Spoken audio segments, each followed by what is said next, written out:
control. He'll swing out into Killer, looking for this gunfight, and he catches Mikey looking the other way. That's a quad kill from Bry.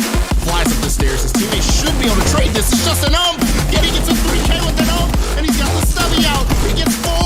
What in God's green earth just happened? As Reedsync goes into the default plant by Tetris. No more C4 anymore for the Malusi, so he's gonna have to go drive, and he gets 4. What? Both these attackers rather low. There it is, but Twizzler was actually picked up in time. 12 seconds left. Vivid still needs this 4th kill. There it is through the wall. After's just getting the bomb down. He doesn't care, but the impact downs him. They have to go for these kills. With 3 seconds left, Silent lands the pre-fire. Nobody can kill him in time. The ace from Silent. The 1v3, 2 for Mystic now. And we're 4-3, almost tied up.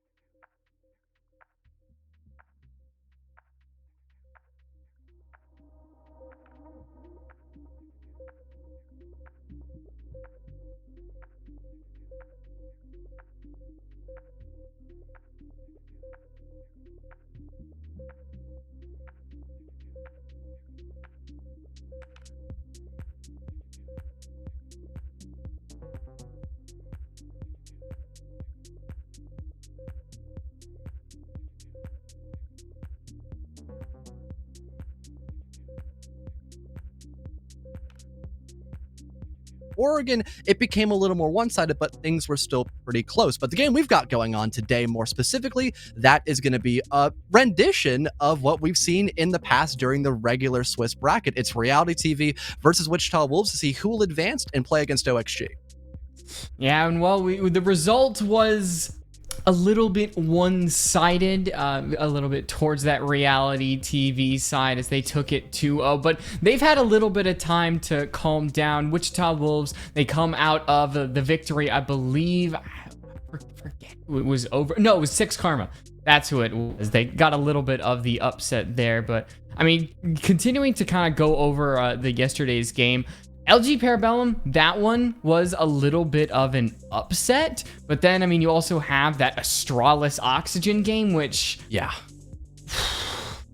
what is there to say about it that really wasn't too much beside it, but definitely Luminosity Parabellum, surprisingly, was the game for yesterday. A lot closer, especially on some of these maps that, like you mentioned, both of these teams have gone back and forth on. And Parabellum, they just seem to have this team in the end, despite not having 2 of their players. They still were able to bring it out. Yeah, a couple of small mistakes that we saw, especially back on Villa, lack of drone economy on specific rounds and just, not having their blitz really thrive in that study rush. And then going back into Oregon as well, just not able to get the ball rolling on their attack. It was a lot of proper denial by Parabellum on that main roam, and then still having a bunch of utility bundled up when they were playing on the basement floor. Just the usual stuff. It's what got along just fine for Parabellum, and then it was still just a fairly default matchup altogether. They were just showing up on game day. Sonar had a hell of a matchup, and as well having Spirits, it was just like being back in the good old days of Parabellum, because he is someone that used to play on them way back when. The days of like when Parabellum was a Challenger League team. They were kind of in the position that RealityTV is in right now, but now they're a good old Pro League team. Speaking of Pro League teams, it was what was theorized to be the matchup of the season between Oxygen and Astralis, and one team walked away with a severe lead in the end. Their Oxygen winning the first map 7-1, and then the second map 7-2. It was a bloodbath for Astralis, underperformed and punished heavily for it, so they move on, and they actually play the winner of the matchup that we were talking about, RTV Wichita Wolves. Yeah, we talked about the bracket just slightly. We've already had Oxygen and Parabellum advancing from their previous best of 3s we just talked about. And then if RealityTV or Wichita Wolves win, they play against OXG in the semis. And then the game that will be happening after our matchup, that being S2 Esports versus Aerial Academy, they'll be playing up against Parabellum. Either 4 of these teams would make it a pretty interesting game. S2, they've had a couple of upsets, more specifically in the regular season against, I believe it was RealityTV. They housed them towards the very end of Skyscraper and just kept their mental fortitude top notch. I think everyone that game was popping off. You had BJL more specifically finding a couple of 3Ks on the K, just, you know, shutting down some of the plant rushes that RTV was trying to set up. Aerial Academy as well. They were this close to beating LG as well in Clubhouse, but they had a couple of troll moments. I think that CCTV round where they were up like 2 or 3 players, I think that was like the biggest elephant in the room in terms of trolling. Then they also went back down to Basement, a site that they hadn't won during that best of 3 at all against LG. So narrowly by a hair, they lose that game, and now they're looking to prove themselves once again in playoffs and hopefully go up against a Pro League team as Parabellum. At least the good thing is, I mean, they're still in it. That's true. That might be just how not knocked out the, yet. you know, scheduling is, but Aerial Arise, they are still in it going up against S2. That is after this matchup. We can start to move on to, you know, what we're going to cast over, John. RTV and Wichita Wolves. And, well, we mentioned that this was a previous matchup, and it was a matchup that I think a lot of us knew the expected outcome, and it was expected. But Wichita Wolves, the elephant in the room for them is the absence of JJ and the introduction of Fish. And RTV, they did beat Wichita Wolves with the addition of Kento, but he's out, Tristan's back in, so we've got like that full 5 on each side. And going back to Reality TV, overall, their attacking half was pretty clean. Back in Cafe, I believe it was Wichita not winning a single time on their bar defense, and that was just a lack of initial power to stop Reality TV from getting basic map control. They didn't have a lot of utility stacked up in Pixel. It was like a shield and then a couple magnets. One round specifically, they brought out Amira, but even then that wasn't enough because Reality TV decided just to rotate across the map and go for a cocktail execute, which kind of hard countered the main idea Wichita was setting up there. So with a lack of general aggression in the early round that succeeded, they weren't able to keep RTV at bay. They had a lot of time saved up after they cleared out positions like Pixel or even just Whitehall in general, moving into stacks and coming up white stairs from Alert that Giddy was doing most rounds. So because they weren't able to do so well on that one bomb site specifically, they had to make up for it on going into other objective rooms like Reading Room, where Bry had a hell of a round playing up top as Alibi, securing a couple of kills from both Cocktail and Pixel, and they had at least one decent round on the basement floor bomb set of Double Kitchen. That was off the back of Riot shutting down anyone of hopping in through VIP once that first player, I believe it was Fish on the Jaeger, got killed. So those 2 rounds, yeah, they looked great, but after that, RTV just kind of hard countered them on their attacking half, and then when they transitioned over on the defense, Wichita once again just couldn't get the ball rolling, and it was a similar story heading into Chalet as well.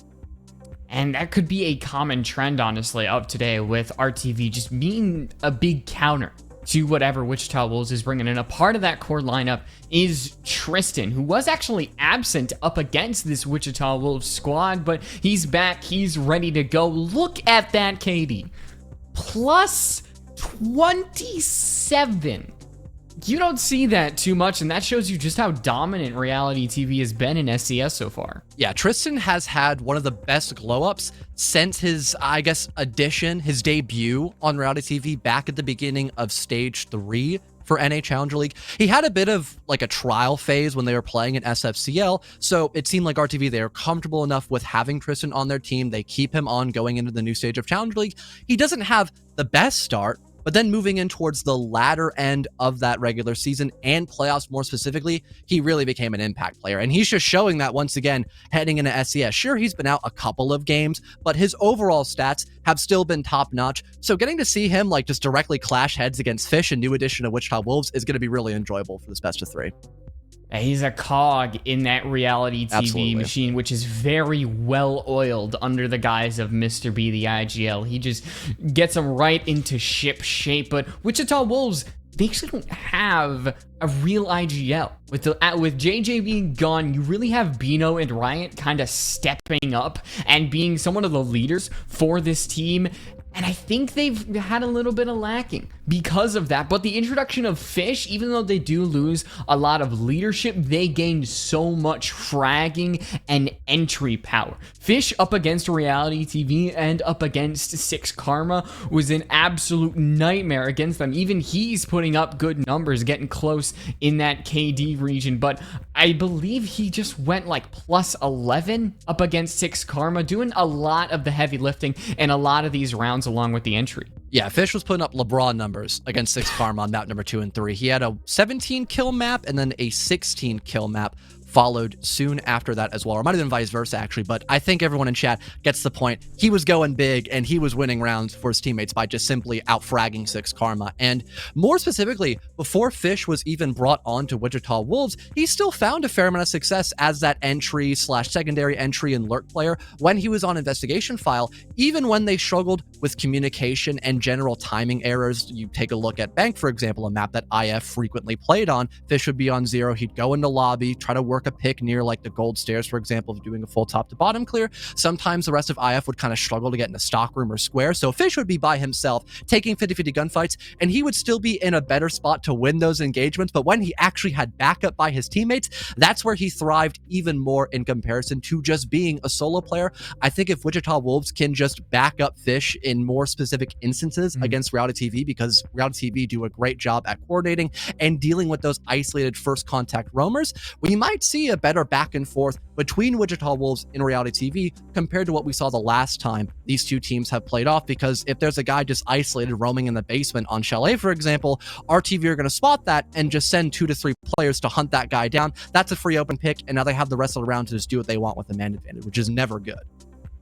Yeah, I mean, maps was also a big thing for the previous matchup against RealityTV and Wichita Wolves. RealityTV won 7-3 on Cafe, and then 7-4 on Chalet. So there was a common trend. So we're not going to be going to Oregon. We're not going to be going to Clubhouse. RealityTV takes a lot of those out. We've actually seen a lot of Wichita Wolves on Oregon, but the two maps, it's exactly the same. Different order. But Cafe, Chalet, Wichita Wolves lost against RealityTV on this map, but they choose to go to Chalet again, and I think part of that does come down to them having a much better game against 6 Karma, but I feel like that has to be at the forefront of your mind, the fact that you already took this team here and already lost. And then that kind of fills in the same void of Cafe is now picked once again. So if we even go off the bat of Chalet being a better option for Wichita Wolves now with more experience, with Fish in their roster, they might win their map pick. Then you go back to a decider of Villa, which statistically has been a better map for RealityTV overall, at least against Fish. I remember specifically day 1 of stage 3 when Fish was just introduced on, I think it was IF. RealityTV won that map 7-4, and that's again when you had Tristan still kind of getting his footing in that new environment of Challenge League. So although it's a decider map that both teams are obviously comfortable with, and we have seen Wichita Wolves in the past be successful on Villa, I still feel like overall, just based on general experience, RealityTV, they're going to have a better time on that decider map. So this map ban phase, it still seems just a little more favorable against RTV, and when you give a team like RTV just that small nudge, it goes a long way for them.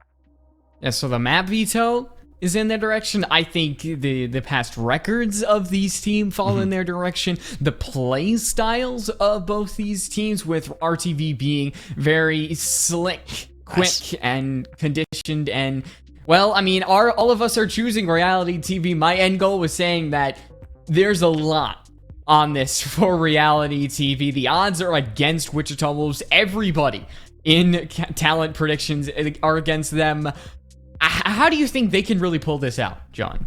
I honestly don't know. I mentioned earlier if they help enable Fish a little more, because when he is isolated, it comes down to more 50-50 gunfights, which, yes, Fish is a very mechanically skilled player. But again, it's a 50-50 gunfight, so sometimes you're going to lose that. If no one's there to trade or, play off of that in any way, shape, or form, then that's just a freebie for RealityTV. And again, I mentioned this during the map ban phase. Give them a small nudge. They're going to take it basically by a mile at that point. So you just take that into, practice for the actual game itself. It's just going to keep happening. And I think we saw a lot of that, not even just with Fish, but Wichita's play style in general when going into Chalet against RTV. They would have someone, let's say, top West Main. They're getting ready to fall back down West Main stairs, go back into the bomb site if it's basement, for example. With no one being on top floor, RealityTV acknowledging that, they get a guy to work vertical and a guy to push them as well, heading in from, I believe it was dining room. So now the guy in West Main has to fall back or they're going to probably die, which the former happened. He ended up, or actually no, the latter happened. Sorry. He ended up dying. Now you've got a 5-on-4 at that point. And with the other roamer trying to help him, but he was too far away. I believe he was trying to drop down the hatch. He also died. Now it's a 5-on-3 for RealityTV. They've got the whole map cleared out and they have to now just execute with like a minute 30 on the clock. It's just giving away too much for free against RTV. If we don't see that adaptation by Wichita, this game could end very quickly. Hence why everyone, voted for RTV to win. Yeah.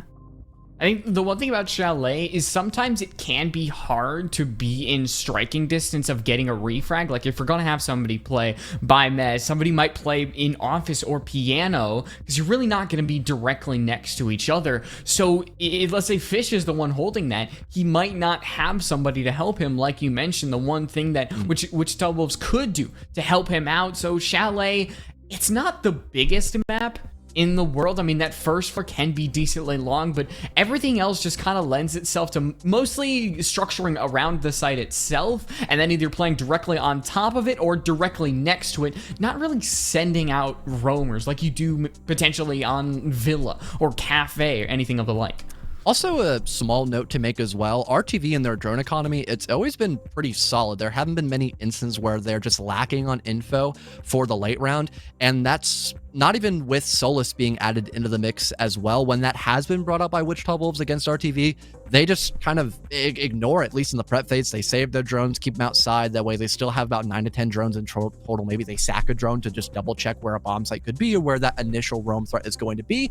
And then that allows them to, again, hunt down the sole player who is just in the basement or just somewhere else with no contact by the rest of his teammates. They kill them, and then they still have plenty of info to realize what kind of extension Wichita Wolves is going for. Let's say it's on bar and they've got a very light extension up above with just like one shield, top blue, and not a lot of util around it. Send out a Rotero drone, then some grenades to follow suit. Now you've got top floor control, and then the rest just kind of proceeds, because almost every single execute that RTV did, they were in some sort of man advantage, so not a lot was really there to be accomplished by Wichita Wolves unless there was a major mistake made by RTV before even beginning that proper execute. But before we head into the matchup, small little poll to look at. Seems like everyone's kind of on the same page, not just commentary wise, but also just general viewership, that RTV should be coming out with a pretty successful win against Wichita Wolves. So maybe the maps or the operator bands inside of each map could maybe tailor that story just a little bit different. As well, I know something, an operator that always makes it through is Solus, but Amaru getting banned on Chalet, that's not very typical.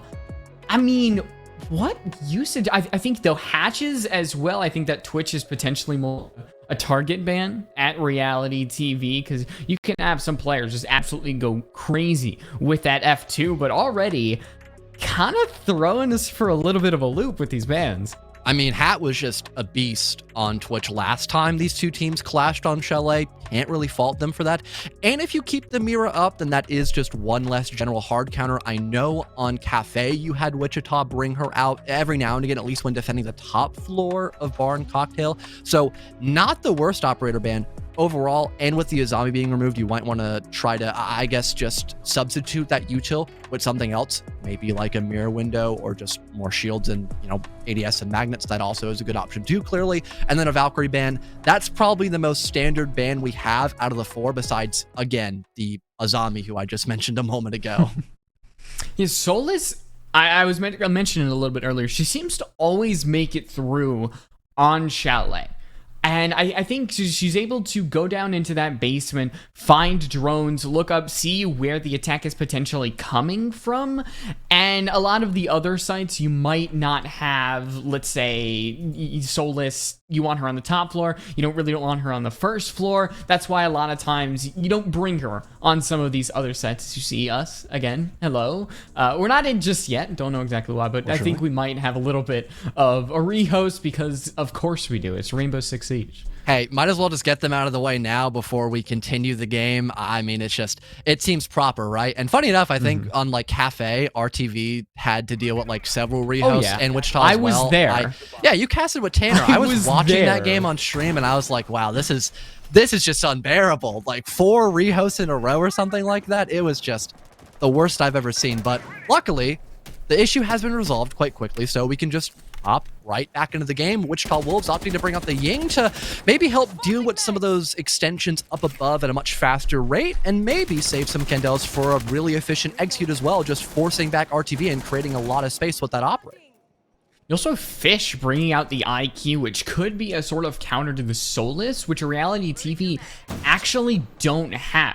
So mainly you're just going to have Fish potentially catch out the ADSs, the Magnets, those Banshees, but the 5.52 Commando in his hands is really going to be the main thing that we're all looking at, because Fish so far, at least in the couple of matches that he has been in for Wichita Wolves, he has been that main fragger, that main entry, and now Fish, eyes are going to be on him. He's going to immediately take a gunfight, and it, well, doesn't really start the way that he or Wichita Wolves want it, because he's in the grave. Same. Definitely a little interested that Fish didn't even want to pop out his gadget or has some info to see if there'd be some kind of, you know, piece of info that RTV could work off of to make sure they have info there's a guy coming in the mudroom. But that's essentially just instant 1-for-1 going the way of Giddy. The rest of Wichita Wolves now beginning to work their way inside of Library where they could maybe get a kill, but still very risky against Mr. B's position.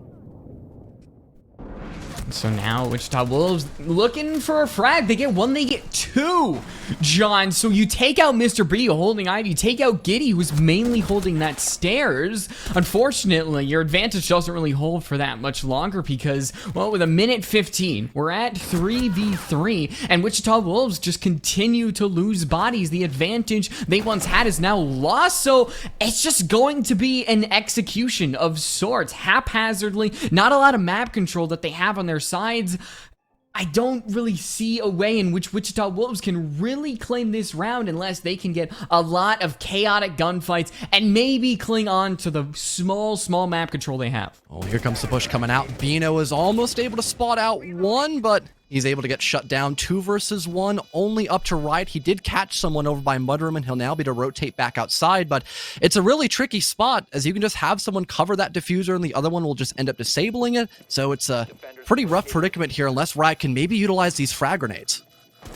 And, well, the peek happens, finds one, and this round is not over, John. Riot finds a kill, and now he could just play cat and mouse with Valor, a game of chicken, if you will. Is now halfway through the defuse. Valor cannot fully commit, and now, well, the time is not on his side. Riot just has to wait a little bit longer. He peeks. It has to happen now. And Wichita Wolves, like a magician, a rabbit out of their hat. They get round 1 somehow. Incredible comeback by Riot, and at least able to cover the plant, initially spotting out one defender and then still being able to rotate back outside. I'm a little shocked he didn't want to pop out those frag grenades, but I guess trying to swing out, gun down isn't always the best play when someone's going to be just looking right at you.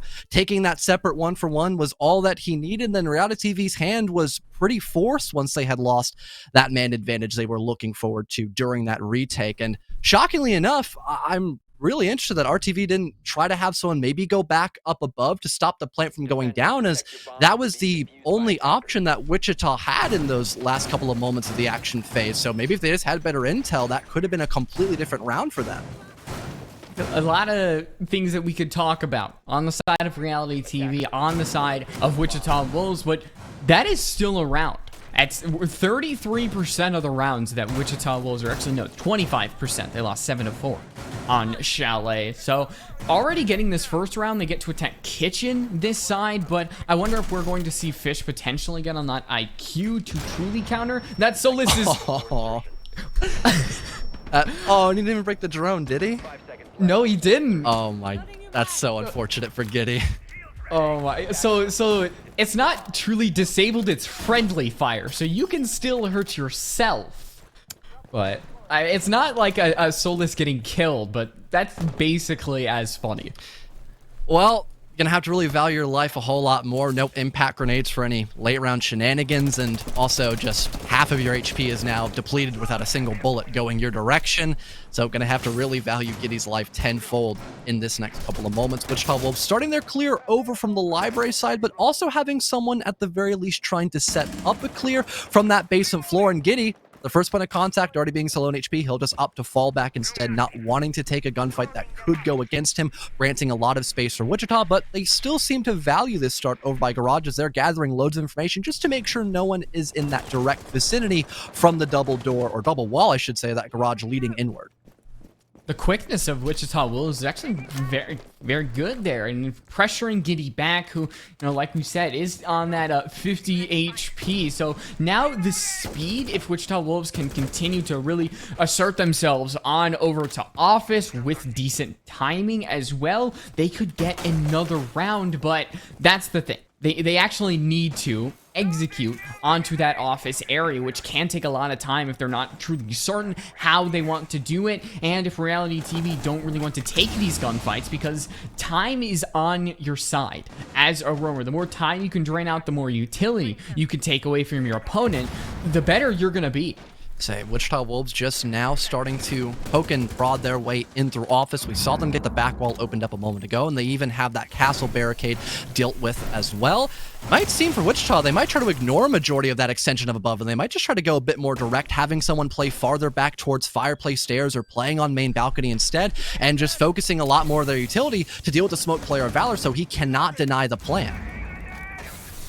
Well, I mean, they did ignore a lot of map control and a lot of little mini games that Tanner likes to mention in the previous round. So will that kind of be a story of today, as Wichita Wolves doing a lot of time and then at the last second, a lot of chaotic execution, potentially winning it out as Twizzler spots a C4. I think, no, that was a smoke canister. Bops him right in the body, takes a little bit of HP away, but doesn't do much more than that, as we're at a little bit of a standstill. With 30 seconds left, Wichita Wolves don't have everything they need. They have the diffuser. They have somewhat of time, but now they've lost Bina. And with that diffuser being dropped, they're going to have to dedicate time to the revive, which Fish is now gone from that basement side. So it seems like it's just falling apart at the seams, and that might be the nail in the coffin for this round. And so far, it's bodies colliding into one another. Not very seamless from this attacking side. And great process of elimination as well by Reality TV, with Wichita Wolves not clearing out any of that top floor extension, only pushing a little bit into offices with that castle barricade and the double wall being opened up. Reality TV, for them to have to deal with any kind of explosivity, they might see someone trying to, it's unfortunate by Giddy, but trying to have someone maybe creep their way up West Main, for example. That was Fish's job, to just be the solo impact player to maybe cause a bit of chaos before the execute happens, and Giddy was aware of that. He shuts that down immediately, and now it's back to just square one, where you're looking at the double wall that's been opened up and maybe also dealing with 45, and with Reality TV still having tons of guns that were looking at that singular direction, and a bit of utility left in the round as well. There weren't many options that Wichita really had to get in the site properly and maybe force a post-plant position, because they just didn't have anyone to pressure back Reality TV. That lack of space making was just there for Wichita because there was a lack of it, and now things are equalized with Reality TV trying to maybe head back to that middle floor bomb site, a Barn Gaming, with a pretty similar setup, if I might add, too. Now, I think that last round, John, was a great example of the flaws that Wichita Wolves can have. They had time. They didn't really have the map control that they needed, but still, just that last 30 seconds, they didn't seem too sure of what they wanted to do. And so you had Bino go down trying to take gunfights, even though he has the diffuser. And we're going into that last single digits of the timer. So Wichita Wolves not having everything they need in key situations is definitely something to note going forward, because that was something that was an issue against Six Karma. The reason that Wichita Wolves lost the first map was because of plays like we just saw. Well, Wichita Wolves still looking to begin this extensive clear over out from the library side. They even have Fish playing over towards the highway balcony, looking for maybe that opening pick onto Mr. B. I like the adaptation by that as well, not just having everyone push in from library. They want to have someone just being an extra angle that Mr. B now has to deal with. Sure, they were able to kill him off the bat, but again, just getting someone over by main balcony, or even highway, for example, like Wichita is doing, is just going to lessen the chance of Mr. B finding impact on mezzanine, besides just wasting time and utility with his magnets.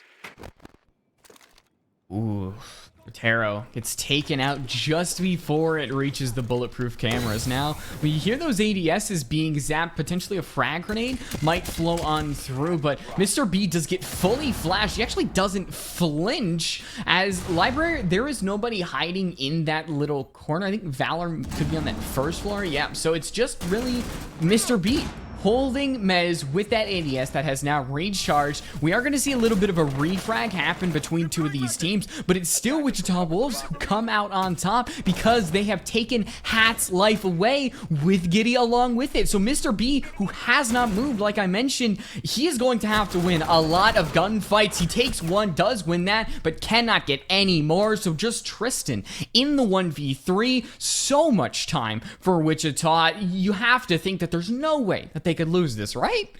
I might have info on him as well. Just now checking out the bomb site, seeing it's clear. They might try to hit the go button, but if everyone just falls off the vertical, that might be a huge opportunity for Tristan here, being able to isolate out a couple players and maybe just stop the plant completely, but unfortunately not. Bry catches the tail end of him, and Wichita Wolves still flawless for their bar attacks.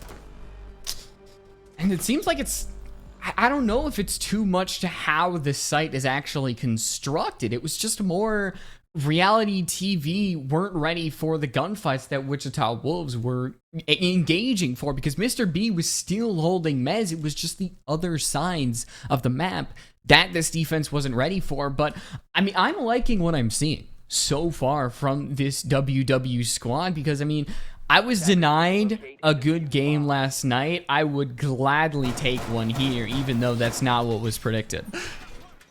Somerville now back in play, or at least in play for the first time, pardon, by Reality TV. The Warden now in selection. I think that was a big reason for Wichita's success for that top floor clear, was the lack of ability by Reality TV to just try to fight back against them correctly, because they were just either full white or being pushed away by grenades. On top of that, having Fish is holding a cutoff angle passively by like a little highway subroof, just adding even more impact to the round, because now you're just dealing with Mr. B completely by himself for that top floor clear. So now having a direct counter to the Ying, Wichita spot that, and now they change up their composition almost completely, now having Bino on the Nomad instead. We're not going to see the Solus impact herself, at least not now. So a full HP Solus. Yeah, I mean, it's a low bar, but it's one that we still need to check for nonetheless, as Mr. B might not have been spotted with the drone, but they know his general position. But he's actually going towards this window, gonna fire some shots as well. Both members of Reality TV and Wichita Wolves.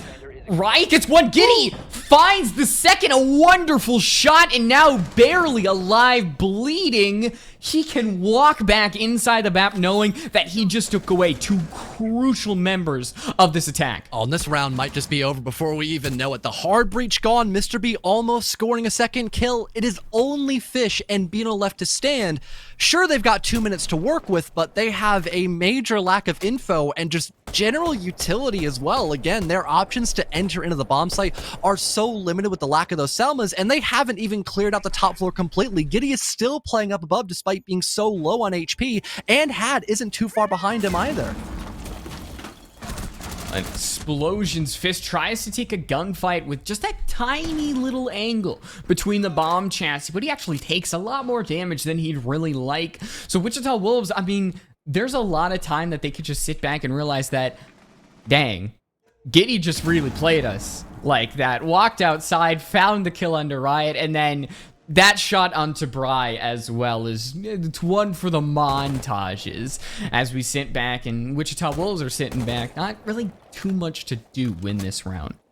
Again, sure, they've got a lot of time, but Reality TV, they're just refusing to give up map control. Giddy is still playing top Mez, and with no one trying to rotate around towards Library, he's just kind of here and just sitting up there with no one to really shut him down. Wichita Wolves might try to rotate all the way across the map, but Fish is still inside the building and currently has no backup. And with Bino being downed, it's only Fish, and they've got info on this poor soul. Reality TV just slowly beginning to collapse upon the only player left alive, and RTV still just keep things even now, tying us back up 2-2.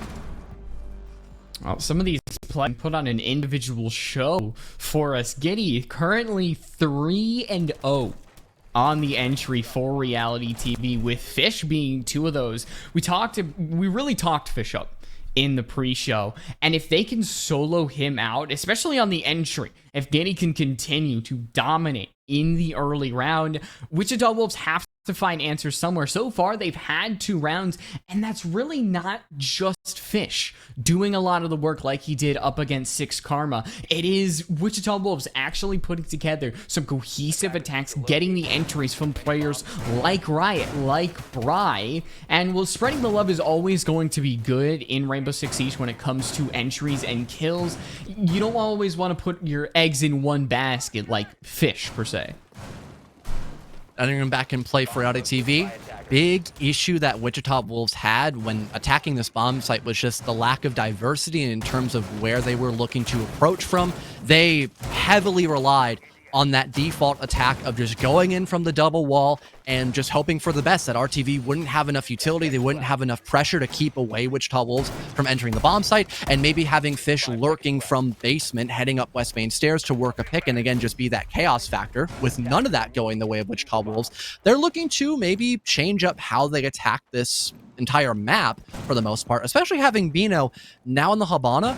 Maybe we see a bigger emphasis on that top floor clear, maybe trying to work the hatches opened up once you force back those initial roamers from both Piano and that little box room. And on top of that, still having Riot on the sledge just to work down some more vertical. It seems like that could be the main option here for Wichita Wolves. And yeah, already starting out on solar windows, getting some of the different angles opened up as well from highway. This seems like a complete revitalization by Wichita. I mean, they did a little bit of this on their Bar Games attack in round 3. I don't think it was to this degree, as Twizzler just... Mr. B sends a question mark.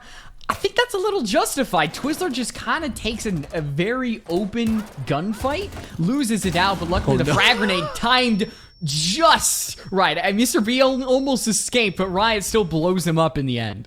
I was really hoping to see a second question mark as well. Mr. B not able to react in time. At least Tristan playing over by Owl was, so he can evade the second frag from the same position and also dodge anyone who could have been by that area of highway. Hat still playing above as well, so it isn't a lot of map control for Wichita Wolves, but I could imagine they can slowly begin to set up the rest of their attacking points, more specifically Bry, as he's now by Piano double window, and I'm not too sure if RTV have info on this. Oh, it seems, yeah, they do. Oh, there goes Riot. Will Bry follow as he peeks? No, the Jaeger goes down inside a Piano, but the information kills Wichita right now, as well. One of the players who maybe could have opened the round back up is put into the ground, as Hat can still hold up onto Piano. Giddy on Solarium does not need to move, as the frag grenades from Fish might be the one thing that could, you know, potentially pry open this round again. Just the spacing isn't there for Wichita Wolves. Giddy barely surviving from that frag grenade. He cannot move. He's stuck between a rock and a hard place. More importantly, Bino and Fish being that. But we're at 2v2. There's no smoke canisters in Valor's pocket. But we've seen Wichita have a lot of time, have what they need to actually do an execute, and then struggle at the last second. So the only thing that RealityTV could maybe use to stop this plant is the element of surprise by Valor, depending on where he plays, and maybe Giddy going up above, having his primary gadget of that scanner. He could maybe stop the plant by just having solid info. And so far, Wichita Wolves, I don't think they're aware someone's up above right now. They're both hard focusing on the main breach. And that's something. It's Solus. It comes up in very key situations, as the ability to see exactly where the diffuser is being set, and Bino is being live pinged essentially. So not only does the Solus know where it is, well, I think this round might be dead in the water, because Bino and Fish now struggling for air. Bino has to sit on this diffuser, and with Giddy knowing exactly where it is, he actually cleans up, gets 2 kills in those last seconds. So it's just Solus. It can show you the impact of what she can have. And it was the info to win for RTV and the lack of it by Wichita for them to lose as well. Not only the obvious factor of that, by having Solus still alive, being able to work back up above, and Wichita just simply not aware of that, dying when trying to get that diffuser down in the dying moments of that round, but also RTV just doing some minute adjustments on the fly. Once Mr. B had died, and that kind of gave the go-ahead for Wichita to start entering into the building and doing that standard top-to-bottom clear for at least the second floor, there was a small rotate made by both Giddy and Hat, and with them knowing that, of course, the master double window player is dead, they don't don't have anyone to worry about that can maybe cut them off when trying to get a bit more aggressive in piano and trying to go into office as well. So that still gives them plenty of map control to stop Wichita Wolves from trying to get that vertical down. And because of the major emphasis done by Hat and Giddy to stay above and just play with their life and go for one trades, that made sure Wichita Wolves basically never got top floor control, and that they had to completely reinvent the wheel by going back to the double wall, which they were very underprepared to go for that kind of execute with, you know, just 2 players left alive and only 20 seconds to execute once the wall had gotten opened up. But to their credit, they were also very limited on options because that 2v2, and that was probably one of the only options they had left when trying to have impact on that round and maybe winning. Yeah, sending somebody upstairs to try to take out the Solus would have been a very risky play. Essentially, that's what it would have been. But, I mean, we can, you know, do hypotheticals all day. At the end of the day, Wichita Wolves, I think this is a much better chalet. Correct me if I'm wrong, but I think their attack... I was going to say, they got 0 last map, and they might only get 2 here because Fish and Bry just walk into the meat grinder right there. The lack of information killed him in the last round. It seems it's killing him here. I don't even know what that was, but apparently RTV were aware of it. Well-timed nade tossed out by Riot, but it was against the dock, so Valor will just pick himself back up, and Wichita are just looking at a literal boulder as Mr. B on the Clash is here to make Wichita's life a living hell. They've got 1 more grenade to maybe force back the Clash, but that's still a very big if. Not to mention, with Valor still being alive by Owl, it's a very big decision that Riot has to make with that last grenade. He tosses it out, and it hits the top of the door frame, so no impact found by either 2 of those grenades, and still no map control for Wichita as well. That's just, it sucks because you found the one onto Valor. I think if the grenade was cooked a little bit less, you could have found a kill because Mr. B couldn't look both ways at one shield from the grenade and shield from the bullets. And now that you lose Ryan, even though his frag grenades didn't get anything, it's still a body on the side.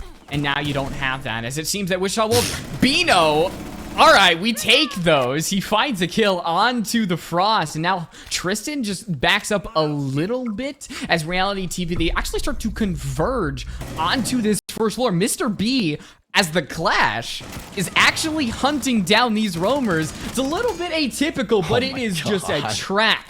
Baited and ready, as now with only Bino left, he can just get shocked to death. It doesn't matter the amount of time, he is just dead in the water here. I mean, perfectly said by UV, just a bait and switch. Funny enough, Mr. B had a pretty good chance of maybe killing the line as well because how low they were, so even getting aggressive if no one was there to, you know, help enable the Clash wouldn't have been the worst thing. But having Valor up above again, utilizing some vertical made by, I think, a frag grenade that landed over by Al, funny enough, he's able to kill that line. Now it's only Bino, and he has to worry about the Clash who's staring directly at him, just feeding the tons of info for rest of RTV that's still alive, and a flank that's being built up as well by the alibi. Sure, he was expecting it, but it's still a 50-50 gunfight when you're very low in HP, and then you have to worry about both the Clash and Doc, who are on full health, and they have so much to their disposal to stop you dead in your tracks. They literally have an ability that slows you down to not, you know, cover as much ground as you normally would even for a 3-speed. A 4-2 split going the way of RTV, I mean, that's fantastic for them on their defensive half. And it looks like, just based on their composition, they're not looking to slow down whatsoever unless they go for a couple of attacker repicks, because this lineup to me just screams aggression. They want to get in Wichita Wolves' face and just take gunfights as quickly as they can. I mean, why not? It's the first round. Wichita Wolves might not expect it as well. The one thing you gotta be ready for, Bino's Frost mats. That is one thing that really could take this team by surprise, but they actually change up a little bit here. They keep on the Cali, but actually swap from the Blitz onto the Flores, and now it's a gridlock, so a more traditional lineup. The Blackbeard is definitely, you know, not traditional in any sense, but it's not an indication of a rush as well. Gridlock, she's had her fun in SCS, but now she just gets sent right back to looking at cameras. Oh, unfortunate spot for the flank watch player. That could maybe be relegated now to drones if they even need a flank watch for a library attack for a bar bomb site. Maybe Tristan could work some magic with a Blackbeard pick perhaps, but all things considered, at least you still have 2 sets of stuns, 2 grenades, and Rotero drones. So utility-wise, there's still a plethora of it at the disposal of RTV. They're just a gun down, and in terms of isolating a defender's pardon, it's going to be a little more challenging with the lack of those track stringers now available. And drones can only be used as the anti-roam devices, and with Fish on the Solus, it's just going to make that a little bit harder. So I think taking out that hat on that gridlock is a big play, but Bry cannot find the shots onto that Rotero. But okay, what? Okay. Just out of range. All right. Yeah, I'm maybe just the shrapnel system being a little weird, or the bare range of the Rotero not being there, but I mean, Wichita Wolves, it's yet another W in this round so far. And a stun missed as well for Mr. B. Not the biggest concern, especially since they still have Valor with a couple of grenades. If the util can be cleared out, maybe that mezzanine player can either be dislodged or just outright killed, perhaps. But still having Bry playing over by at least top of blue stairs with this deployable shield, it's still going to be very challenging for RealityTV to actually get in the building and deal with both these thorns. You do take one off the board if you're RealityTV, but Wichita Wolves, they immediately swing back with another one, and just Riot cannot get that gunfight. But so far, it's fighting an uphill battle if you're RealityTV. They get that top floor control, but they're still down one player. Bino just gets bullets at his heels. He barely gets away, and now Giddy, he can still work with that sledgehammer on top floor as Tristan is actually by that big window. Well, Blackbird shield, it's pretty flimsy, John, and it's not going to save you from an engagement like that. So Giddy, he's all alone on that top floor with 30 seconds left. He actually gets shot, and, well, it's a round that Wichita Wolves, I think they earned that one. Most certainly, especially having an off-the-bat spawn peek onto, again, the Gridlock, who wasn't a huge operator to have for that round, but it makes your overall clear on that top floor significantly easier. That, and also Mr. B just not being able to use any of his Rotero drones to break either shield or remove any defender from that top floor. If the deployable shield is off the hands of Bry, he probably has to sit a little bit farther back on blue stairs, maybe near the landing area of it, which just gives more room for RTV to get in the building, either from the highway window or hopping from top main, and just take care of the one guy who's mezzanine from both library, hopping in through there like we saw Giddy do and find a couple of kills from that location, but also again go in from main valve, move in through highway window, etc., etc. Because they were not able to separate any defenders on that top floor, Bry's able to work a pick. That gives a lot less pressure off the back of the guy who's still playing top mez. And although Giddy eventually refragged him, RTV were still at a man disadvantage, and all they had to show for it was that they could now maybe get vertical down, but Wichita Wolves can just lurk a little bit off of those vertical spots and still deny RTV from entering the building, like we saw happen immediately onto Tristan, now forcing Giddy, the only player alive, who's trying to desperately work vertical. Trying to justify, like, what is kind of happening, because RealityTV, they're not running away with it. They still have the lead, but it's still kind of up in the air. So far, the kill disparity between all of RealityTV, you have Giddy on 12. Nobody is above 4 kills. Mr. B, he's on the blitz. Bry on the Warden could be a direct to counter if he actually remembers that he's Warden, because some players instinctively look away from those flashes, but the sound isn't there for the Warden. As if he spots the blitz, communicates that rush to the rest of his team, that could be a huge weight off their shoulders, as so far it's stealth. Stealth is the play, trying to attack this top floor and then slowly working their way down, but Giddy did not look down. He gets his feet caught in a frost mat, and now another player from Wichita Wolves will be the first casualty in this round. It's not Giddy who gets, like I said, his feet caught in the frost mat. He should be able to be revived, and now Wichita Wolves, they work with a man down. Oh, and Tristan through the window gets Bry as well. I'm not even too sure if Wichita have info that someone's been down, and Giddy gets picked up as well. A huge start for RTV as they're just looking to continue this forward momentum. I really can't fault them. They're up 2 players, and they've got full top floor control. Here's Mr. B looking for another pick, but just narrowly missing out on that opportunity. Bino gets away, but it's only a matter of time before RealityTV start to force this execute. And just the sheer numbers might be it here for RealityTV. They lose one, but the immediate refrag, and Riot is now just gonna swing for his life, hope he can get something, but he just didn't have the luck in the end. So now it's Fish. He's got Solus. We've seen him clutch out the 2v2, but very, very different situation here. Giddy's actually going to go up to that top floor, and Fish is just not aware. Giddy doesn't finish the kill. I think he might have thought got the headshot, but he does the amount of damage that might be required for RealityTV to even win it in the end. The time is up against this Solus. The sheer amount of numbers is up against this Solus. He's not able to find that one kill, but like I said, just everything is up against him in the end. So RealityTV, it seems like Wichita Wolves just did not have it in them to counter the, I guess, so-called rush attempts. I have to say, great, sort of a rush, I'd say, at least to clear out the top Yeah, floor. in quotes, Clearly, Wichita. Clearly Wichita were completely taken back by RTV going for that aggressive clear from office over.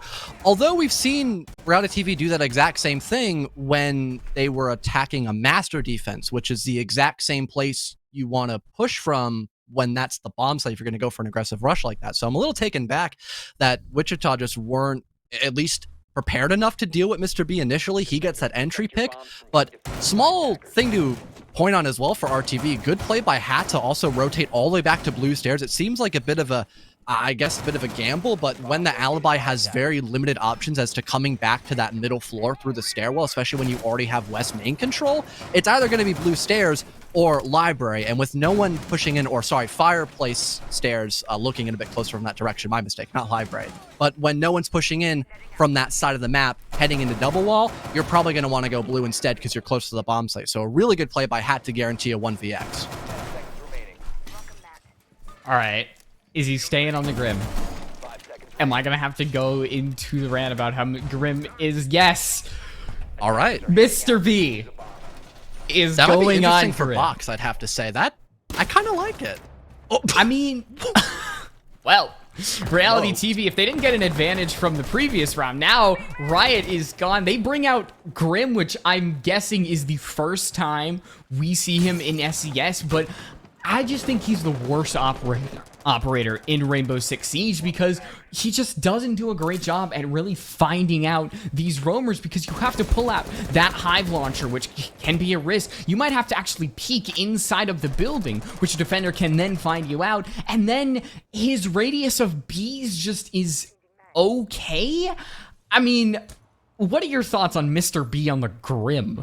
I like it. I never downplay a play by Mr. B ever in my life. I've been bouncing for this man since T3, so I'm gonna let him cook. That's all I'm gonna say. But utilizing some of the Bs to make sure no one can, you know, push out aggressively from common spots like maybe bathroom, like he's doing right now when he's playing on that connector or master window, sorry, and maybe also box. If he gets more in the building, that's not really a bad idea. He's just going to be making a little bit of space and the logic bombs going off as well for even more info. It's definitely an interesting idea, and so far it seems to be roughly working out, and Hat just somehow wins that gunfight, and now they know it's just a guy stuck over by potentially Box and Fish flanking. Frost Mats. I think it's Giddy again who gets ensnared. So even though RealityTV, they do lose what's considered, I guess, their top fragger, they don't really need him in this situation, because with only 2 members of Wichita Wolves left to fight in this one, it would put RealityTV on map point, potentially make it 7-3. In the end is, well, the Bees, they don't have the radius. Bri just can wait here. He takes a gunfight with Mr. B, but he's really, what can he do? Hide in this hole, bring out the SMG-12. There is nothing that Warden can do to save his soul. And I don't want to say that, you know, the Bees were a huge reason as to why RTV had a successful clear. I mean, you had Valor just doing God's work with the DMR, Hat as well, just narrowly winning that 1-for-1 from office all the way into top solar, an impressive gunfight to win still. It helped a little bit because, again, no one, if there was a person there, could get aggressive from bathroom. No one could push up through solar stairs back up above to take a gunfight. They're kind of trapped on the really lower end of that staircase. Although it almost netted a free kill for the Warden, they were still just stuck in a corner because you got people pushing into the bomb site now, looking at West Main because they know the site's clear, and you just got technically info by not getting any pings from the rest of solar stairs, and no one's up top. So he has to be just somewhere in trophy or by the bottom of the staircase. So it was a good process of elimination, I'd have to say, for RTV, but you know, maybe they'll want to bring it out once more if they're up really high in terms of numbers against Wichita, maybe in map 2 perhaps. Look, assuming that this is the first time we've seen Grim in SCS, he's got a 100% win rate.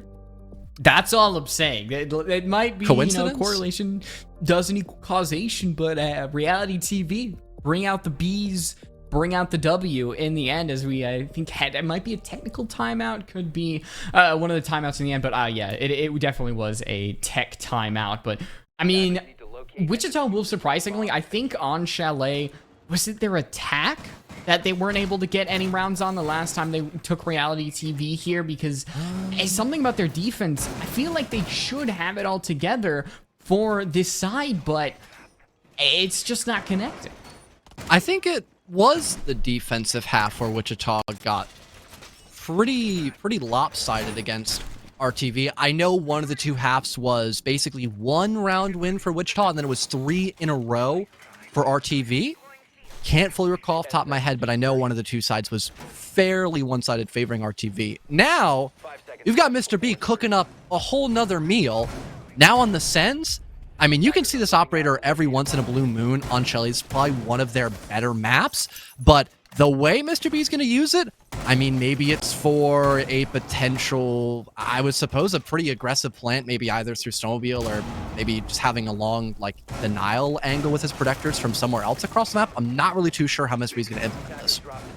I mean, Mr. B, he got 4 stars on the Michelin rating scale for his cooking, but I think this one might be burnt in the oven. He gets put in the grave very early, even 30 seconds in the game. So you're not going to have those ROUs, but I think they'll be able to find something somewhere, and it's going to be with the death of Twizzler. Giddy takes a little bit of damage just trying to have an engagement outside that bar window, but so far, it's just been back and forth between these two teams just before Wichita Wolves get a true advantage for what feels like 3-4 rounds. They finally leap out and get a good grip on the round, but they need to hold it. Luckily, having these smart glasses has been doing a lot of hard countering against RTV and their main selection of sight denial in terms of lines of sights. Bino cleaning things up with a nice SMG kill and a bear trap on top of it. Wichita Wolves, yeah, thankfully having Bri on the board. You had at least Mr. B dead off threat before they could even utilize any of their primary gadgets of that RU projector. On top of that, you had a bunch of candelas and smoke grenades coming out, and again, with Bry's smart glasses just completely halting any progression from that. That's another kill, and then Reality TV's entire attacking strat just went down the drain. I don't think they're going to want to bring out that same kind of lineup moving throughout the rest of this second half, but if they'd want to, they'd probably better think twice, as Bry is just hard locking the Warden now, even with the little elite skin as well, I believe, too. Kind of flashy, but I'm glad it wasn't Giddy getting caught in that frost mat. That'd be 3 in this game, which, well, I mean, we kind of catch it in 4K in the end, but so far Mr. B, he's not bringing out the crazy operators. He's not bringing out the Glass, the Cali, at least not for the next 30 seconds, as it seems to be somewhat of a stable lineup, as stable as Blackbeard can be. Surprisingly, I feel like he's kind of not as bad as he used to be. His guns, he's got that 1.5. He's got a little bit of a head start in some of these engagements because, you know, he has the Saran wrap over his shield. But do you think we're going to see Blackbeard in a more competitive setting at all, or it's just, you know, Reality TV? They're winning. They want to bring out the little goofy operators. I'm not too sure. On the rare occasion you can see Blackbeard played, it's not like a total throw pick. He's got a little bit of secondary utility with now pocket EMPs as well, actually. So for this instance, they're going to use Blackbeard because of that instead of something maybe like an Osa or a Dokkaebi. Again, it's not a horrible pick, but there are just better options. So I would assume it's comfort over everything for Tristan, as someone on Wichita might just get, you know, completely angry that they died because someone had Saran wrap all over their face. I mean, it's not the 800 HP shield, yeah, so I think it's just a skill issue at the end of the day. Don't die to Tristan. That's it at the end of the day. As so far, Wichita Wolves, they've pushed Actually, Reality TV, excuse me, have pushed Wichita Wolves out of library, but they haven't fully flushed Bino out of this mezzanine area as Bry actually reasserts himself inside of Cube. That might be conveyed over to this Reality TV side. And if they don't have that information, it could be a bloodbath in the Haven of Knowledge. And Hat just walks in, seeming like there's nobody around, and is met with bullets straight to the dome. And just falls back, doesn't want to give up that opening engagement for free, no trades to possibly be found. And now RTV, they are very limited on hard destruction.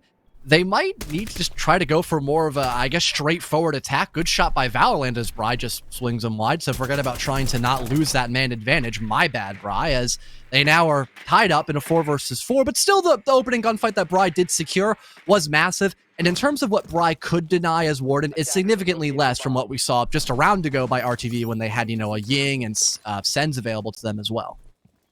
You're not going to see too much from Bry when actually using that. The watch, I mean, the gun at this point is probably the best thing that you'll lose. We're going to see something happen from Reality TV. I mean, Tristan heading down blue. This could be the signs of an actual execution if Mr. B's defusing. It's not. It's the Saran wrap. Gets Tristan the kill. He doesn't take any HP in the end. So now Wichita Wolves, they're down a player. They're down, well, I was going to say another player, but actually Twizzler just claims 2 with the SMG-11. Now he has to whip it right back out, reload it, and take another engagement with the 2 players that are up on that first floor. There's nobody around to fully contest him for the diffuser, and Fish doesn't truly seem to know that. You are going to see Giddy drop all the way down. Twizzler gets off the diffuser, doesn't have the space. So Reality TV, I mean, it started off well, maybe didn't go the way they wanted, but they just grab it by the horns in the end. And for Reality TV as well, acknowledging that it would have been very futile to try to go for an attacking execute over from the wine side of the map and just going for something more straightforward by maybe, poking over near the hatch, for example, that's in fireplace, and then planting near that big cabinet next to the boat. That is the better option, especially when you have someone blue stairs to make sure no one can swing that single doorway, as that is one of the bigger areas someone can die to when they are planting. It wasn't even by the cabinet. Someone was just playing there to watch connectors. They're actually planting right on top of the garage wall. So having someone by blue, that being Tristan, and funny enough, the Saran wrap actually saving him from a single bullet by that MP7, that was enough coverage to get the plant down and then force the hand of Wichita Wolves, which Twizzler specifically did fantastic, netting 2 separate kills with SMG-11 and then forcing RealityTV away to then rotate back outside and play, a little bit closer towards the hard wall. But because Wichita Wolves didn't have a lot to really counter that position outside, besides just getting aggressive, maybe having Fish run out and go for a 1-for-1, that just, it left more vulnerabilities against RTV, and they took advantage of that once again, taking map number 1, 7-4, and it really does seem dire for Wichita when we soon head into Cafe as well, V. 7-4, identical to the previous matchup up against Reality TV on the exact same map. And we're heading to the second map of Cafe, of which Wichita Wolves lost 7-3. Is history doomed to repeat itself, or will Wichita Wolves break the timeline, send us to a map 3? Do not go anywhere. We're going to be right back. Cards on a double, though, and he finds a third to the smoke. It's just an ult. Getting into 3K with an ult. With 3 seconds left, Final lands the pre-fire. Nobody can kill him in time. He clutches it out. What a play from the alibi as the lobby player goes unchecked.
And Wichita Wolves, I mean, it was a good start on Chalet, maybe surprising some of us right here in the talent booth, especially that first round you just saw with Riot clutching it out. But in the end, it was kind of the typical result that we expected from Reality TV. They pull it out 7-3. I am Light Rose. Joining me is fellow John Commentate himself. And I mean, is there anything on either of these teams that you can notice that kind of strayed from the ordinary?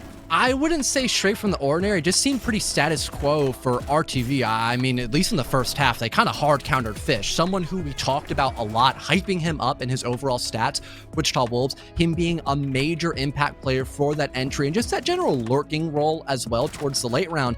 He was never able to get that ball rolling in the first half. That allowed Reality TV to get a very solid start, finding most of the entries when they were getting in the building, and that transpired to, again, a good first half, and they kept things pretty structured going in the second half as well. I mean, just look at the comparison between Giddy and then Fish. Giddy finding half of his entry engagements onto Fish, and then still finding a little extra as well, not just with entries, but overall just popping off. He quite literally had a LeBron game, like I mentioned for Fish, when he was going up against Six Karma just a little while ago.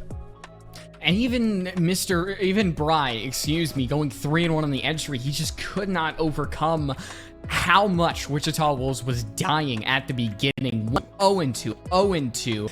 And then you've got Reality TV, who Giddy did a lot of the legwork early on when it came to entries. So that is a problem that I thought Wichita Wolves would have going up against Reality TV. If they could not get that opening pick, they would not find a way to actually get the ball rolling. And when they did get the opening pick, they, maybe found a way to insert themselves inside the building and take Reality TV potentially by surprise, but they just didn't do it enough. And maybe part of that was Fish, who was a little silent, partly and due to Reality TV's own doing. But this second map, it's the last hurrah for Wichita Wolves. Fish needs to come alive in this map. Otherwise, I don't see a way in which Wichita Wolves can really find this map, because Chalet, that was their map.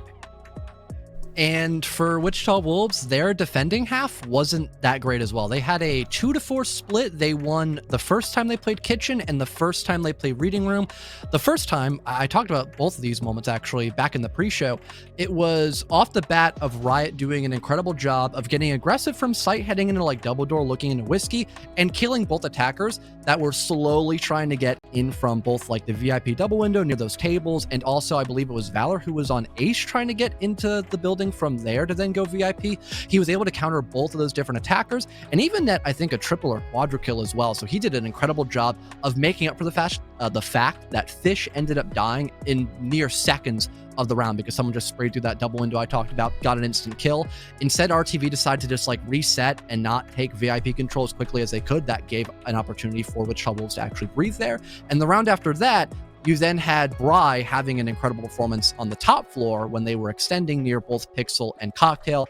That just gave less wiggle room, less opportunities for RTV to work that top floor control once all the roamers fell back. Besides that, you had every bar defense failing because RTV just hard countered it every single time. They get Pixel control in like under a minute. They'd go for like a Cocktail clear with Giddy on the lurk, which was never stopped every single time that site was in play. And even when you had a reattempt of, I think it was Kitchen, because you didn't have Riot just instantly stopping a VIP clear because you had RTV going direct from like rep side, it was just a night and day comparison of what we saw. RTV really kind of stole the first half from Wichita Wolves and then they just kept things consistent on the second half. So really everything is on the line here for Wichita. Please don't go to bar back to back to back to back to back if you lose it over and over and over again. Wichita Wolves, you cannot afford to throw rounds away like that, please. I was pulling my hair out watching that with Tanner the last time they took Reality TV here.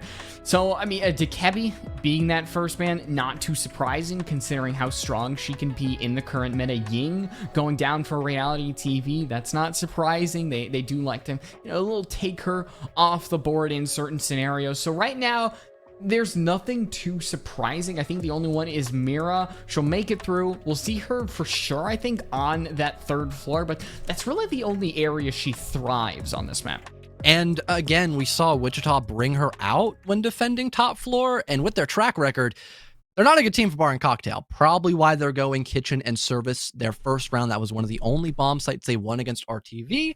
And with the Mira counter, it was more or less RTV just forgetting about going pixel after they clear out the shield, and then they would just rotate to the cocktail window repels, so no one could play on the Mira window effectively, and then they would all just hop in from, you know, top skylight, heaven, walking up white to stacks, you know, just all coordinating at the same time. And with them being very consistent at having a man advantage, those kind of executes just kind of, they go a lot smoother, to put it bluntly, hence why RTV did pretty well on their attacking half. And I am a little surprised that they ended up banning Ying themselves, but one of the rounds that Wichita Wolves did win on their attack did have a little bit of assistance from a Ying, not so much with the Candels, but it's also having extra smokes and general denial of just visibility for RTV. So I guess that makes a little bit of sense, but I feel like they just used her a lot more effectively in comparison to Wichita. Especially on that previous map. But I mean, Ying's one of those operators where if you're like, don't really know what to take off because nothing would truly impede your strategy and you don't want to deal with something, might as well go for the Ying. I mean, nobody does Jackal anymore, so Ying is played much more often. We do actually see Jackal right now, but he's nowhere near what he was in his heyday when you could literally like shotgun the floor, look up, and scan somebody's feet from there. That was broken. I'm so glad they took that away. But RealityTV, they have to go for the roam here because with how Cafe is structured, it's a lot different than something like Chalet, a lot bigger, especially vertically. So you could see somebody like Fish try their hand at that second floor, maybe along with somebody like Riot. But so far, a lot of Wichita Wolves members are just centered around that first floor. But I think Bry jumped out, and right before the Claymore got him, he takes out that ace. So there are no hard breach on the floor for RealityTV, and now there's a lot less fragging power with that Yana gone. Well, Mr. B going in for the swing. There's someone close tucked in the corner. Riot just playing so passive, really giving that false insecurity. And I believe he heard the call of that exothermic going off. The swing comes out, and it's beautifully done by the Jaeger. A huge pick to find as well as Wichita Wolves. Not only do they get back bakery control for a split second until Guilty waltzes in, pardon, but they also just get back the man advantage. I think Riot might have been found out with the scan, so he's just going to fire away, head right back into the site where RealityTV can't really touch him. But so far, this round has been great for Wichita Wolves. They get that opening kill, immediately traded by the Claymore, but it's still that ace gone. So RealityTV, I mean, they can stare at this reinforced wall. They can't do anything about it. They can walk through prep. They can walk through that freezer double door. There's not a lot of options, and that is because Bry took out Valor, Riot took out Mr. B, double the hard breach, double the fall. I like the use of the smoke, though, maybe to isolate a couple more defenders in the bomb site and not have to worry about anyone in coat check if there were somebody to play there. Giddy, unfortunately, though, not checking for a Capcan trap, now gets depleted a good chunk of HP, and like you mentioned, there's still loads of utility, especially those toxic smokes, but Twizzler falls, the caster curse will happen, and now at a TV, they're completely even.